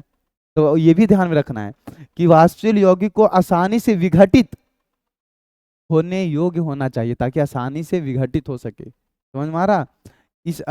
ताकि पुनः प्राप्त किया जा सके, ताकि तो उसको दोबारा बनाया जा सके। इस दो चीज का ध्यान रखना है। जैसे कि दो प्रक्रिया है, मॉन्स फॉर निकेल, निकेल के लिए मॉन्स प्रक्रिया, मॉन्स फॉर निकेल, निकेल के लिए हम लोग मॉन्स प्रक्रिया करते हैं। क्या करते हैं ना कि निकेल धातु होता है, अशुद्ध होता है, उसके साथ कार्बन मोनोक्साइड मिला देते हैं और 330 से 350 के लिए गर्म करते हैं, बना जाता है NiCO4। जैसे ही इसको गर्म करते हैं, जैसे ही इसको गर्म करते हैं तो क्या होता है ना कि निकेल जो है वो गैस के रूप में बाहर निकलता है, फिर उसको जमा कर लेते हैं, कार्बन मोनोक्साइड बाहर हो गया शुद्ध। एक है वैन आर्कल तरीका, जिरकोनियम को इस्तेमाल करते हैं। जिरकोनियम मेरा शुद्ध होता है, ये देख सकता है, ये अभी अशुद्ध है, अशुद्ध। वैसा पदार्थ मिलाएं जो क्या बन गया बाबू, एक वैसा पदार्थ बना लिया जो यह वाष्पशील है, यह वाष्प बना सकता है। जब इसको वाष्प किए तो जो जो बाहर जो जहाँ इकट्ठा करेंगे अलग जगह पर, ये हमको शुद्ध निकल मिलेगा। अभी जिरकोनियम मेरे लिए अशुद्ध है, अशुद्ध है। अब इसमें ऐसा पदार्थ मिला दिया I2, क्या बना लिया ZrI4। इसको दोबारा गर्म करेंगे, दोबारा गर्म करेंगे तो गर्म करने के बाद इसको कहीं और जमा कर लिया जाएगा। तो जो जमा करेंगे वाष्प के रूप में, तो वो मेरे लिए जो जमा होगा वो शुद्ध जिरकोनियम होगा, I2 बाहर। ठीक है, तो ये कहानी था इस चैप्टर का। और भी आगे बहुत अच्छी अच्छी लाइन लिख रखे कि अगर तुम लोग को 5 नंबर में आता कि कॉपर का उसका मुख्य अयस्क से निष्कर्षण करें, कैसे निष्कर्षण करेंगे, तो सबसे पहले कॉपर CuFH2, कॉपर पेराइड्स का जो भी बहुत छोटे छोटे टुकड़ा होगा उसको टुकड़ा में चेंज कर लेंगे, फिर उसको फेन उत्प्लवन विधि से उसको सांद्रण करेंगे, सांद्रित हो जाएगा तो उसको फिर हम लोग ऑक्साइड में चेंज करेंगे, किसके द्वारा, भर्जन द्वारा, भर्जन में चेंज कर लेंगे। तो उसको फिर हम लोग किस में चेंज करेंगे, धातु में, तो प्रगलन प्रक्रिया के द्वारा उसको धातु में चेंज करेंगे। फिर उस धातु को अपचयन करवा के या तो फिर किसी और तरीके का अपचयन करवा के उसको अशुद्ध धातु में चेंज करेंगे, अशुद्ध कॉपर में, फिर उसको क्या करेंगे, शुद्धिकरण कॉपर में करेंगे। तो ये लिख देगा तो 5 नंबर। ये हम पढ़ा चुके हैं, कैसे कर रहे हैं तुम लोग समझ में आ रहा होगा, पूरा चैप्टर में भी यही पढ़ाए हम। एल्यूमिनियम का अगर हमको मुख्य अयस्क से निष्कर्षण करना तो ये 5 नंबर एल्यूमिनियम का पूछ रहा था, एल्यूमिनियम वाला लिखो। कैसे लिखोगे, ये अयस्क को छोटे छोटे टुकड़े को, यानी एल्यूमिनियम का बॉक्साइट, बॉक्साइट से हम लोग बाहर निकाल सकते हैं। बॉक्साइट दो प्रकार का, रेड बॉक्साइट, वाइट बॉक्साइट। इसमें शुद्धता है Fe2O3, इसमें SiO2। उसको सबसे पहले AlOH3 में चेंज करेंगे। कैसे करेंगे तुम लोग बता चुके हैं, कौन कौन सा प्रक्रिया था, बेयर्स प्रोसेस था, हॉल्स प्रोसेस था, सर्पिक्स प्रोसेस था। कोई भी तरीका से AlOH3 में चेंज करेंगे, AlOH3 से फिर किस में चेंज करेंगे, एल्यूमिनियम से, एल्यूमिनियम से हॉल हेरोल्ड प्रक्रिया पढ़ाएं। फिर हॉल हेरोल्ड प्रक्रिया से अशुद्ध एल्यूमिनियम बनेगा, फिर उसको शुद्धिकरण कर लेंगे, किसके द्वारा, एल्यूमिनियम का शुद्धिकरण हम लोग किससे कर सकते हैं, सबसे बढ़िया कौन सा प्रक्रिया एल्यूमिनियम को शुद्धिकरण करने का, ऐसा बहुत सारा पढ़ाए हम। कोई एक तरीका बताओ शुद्धिकरण करने का, तो सबसे बढ़िया शुद्धिकरण का हुब्स प्रक्रिया। हुब्स प्रक्रिया मतलब जो अभी जस्ट पढ़ाए थे,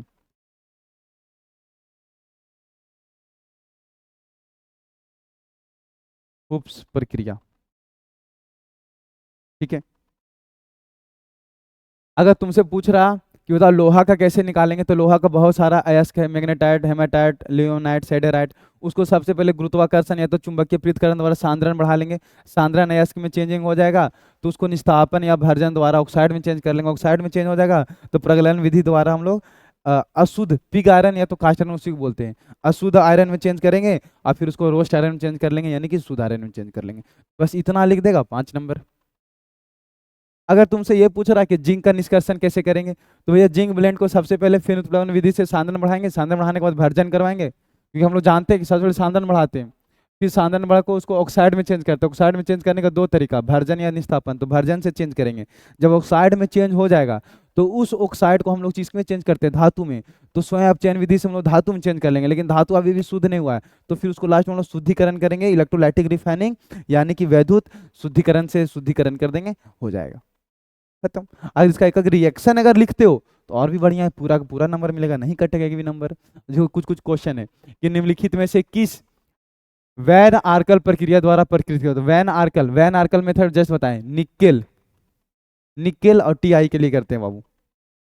निम्नलिखित में से कौन सा ऑक्साइड ब्लास्ट फर्नेस में उपचारित होता है? ब्लास्ट फर्नेस में किसका इस्तेमाल करते हैं? लोहे का, ये भी ध्यान में रखना, ब्लास्ट फर्नेस में हम लोग लोहा का इस्तेमाल करते हैं। निम्नलिखित में से किस विधि द्वारा तांबे धातु को शुद्धिकरण किया जाता है? तांबे धातु कौन सा द्वारा शुद्धिकरण? तांबा धातु, तांबा यानी कि कॉपर, कॉपर का हम लोग किसके द्वारा करते हैं? जोन रिफाइनिंग, इलेक्ट्रोलाइटिक शोधन, इलेक्ट्रोलाइटिक शोधन द्वारा। अभी जस्ट बताएं हम, ये क्वेश्चन रिपीटेड है बाबू। NaOH कौन सा बोलते हैं? NaOH को कॉस्टिक सोडा कहते हैं बाबू, NaOH को हम लोग कॉस्टिक सोडा कहते हैं। नील कांच का फॉर्मूला क्या होता है? तो कॉपर सल्फेट 0.5H2O, याद कर लेना ये सब। तांबे की विद्युत शुद्धिकरण में कुछ सोना जमा होता है, कहाँ पर जमा होता है? तो एनोड पर जमा होता है, कैथोड पर जमा नहीं होता है, एनोड मड पर जमा होगा। कांस्य का मिश्रण, कांस्य किस चीज का मिला होता है? तो कॉपर और एसन का। कांस्य यानी कि ब्रॉन्ज, ब्रॉन्ज, एक सेकेंड इसको चेक कर ले क्या, ब्रॉन्ज, एक मिनट भाई, एक मिनट इसको मैं चेक कर लेता हूँ। ब्रॉन्ज,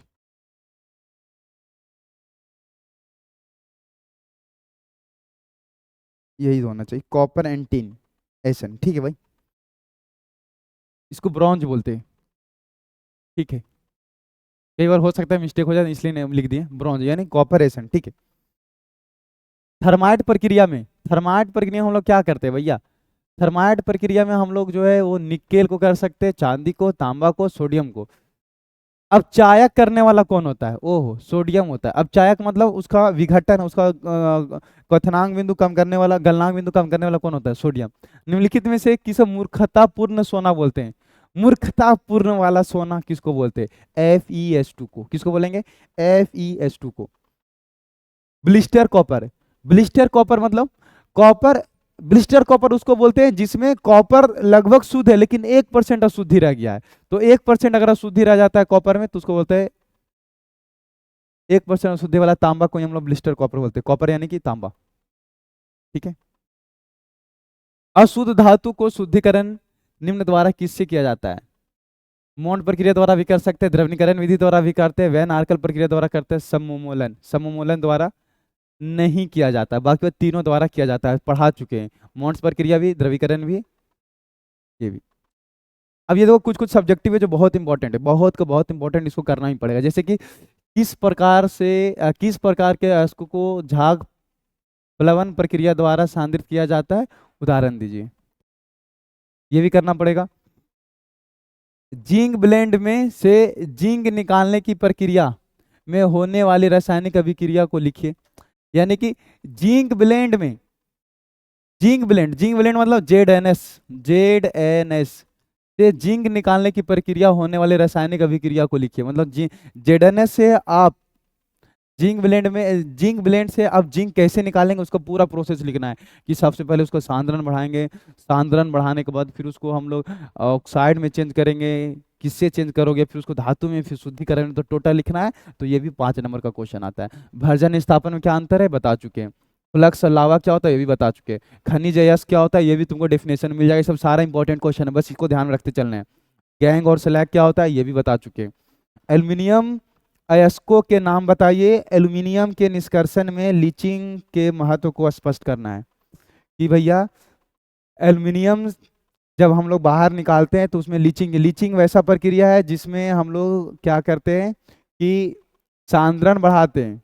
किसका? तो रासायनिक प्रक्रिया से एल्यूमिनियम का बढ़ाते हैं, तो उसको हम लोग लीचिंग बोलते हैं। कैसे बढ़ाते हैं बताए थे, ये red bauxite, white bauxite. Red में 2 प्रक्रिया, कौन सा? Bears process, halls process.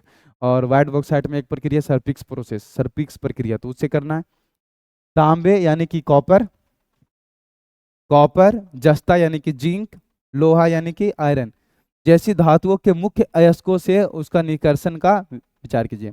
उससे निष्कर्षण करना है, बाहर निकालना है। तो जितना भी है वो सारा हम यहाँ पर बता रखे हैं। ये देखो यहाँ पर हम सब बता रखे हैं, टोटल का टोटल निष्कर्षण बता रखे हैं। कॉपर का बता रखे हैं बाबू, एल्यूमिनियम का बता रखे हैं, लोहा का बता रखे हैं, और जिंक का बता रखे हैं। टोटल का टोटल बता रखे हैं। तो यहाँ से लिख लेना इसका आंसर। हम सब एक ही अलग अलग करेंगे। यहाँ पर जब भी आएगा तो एक ही क्वेश्चन एग्जाम आएगा, तीनों मतलब 15 नंबर हो गया। या तो ये आएगा, या तो ये आएगा, या तो ये आएगा। ठीक है, तो एग्जाम में कोई एक ही आएगा, सब नहीं आएगा। ठीक है, ध्यान रखना इस बात को। तो इसको हम अभी फिलहाल मिटा देते हैं। ठीक है, कोई दिक्कत? तो ये तुम्हारा इंपॉर्टेंट है इस बार के लिए। और यहीं पे ये चैप्टर जो है वो द इंड होता है। ठीक है,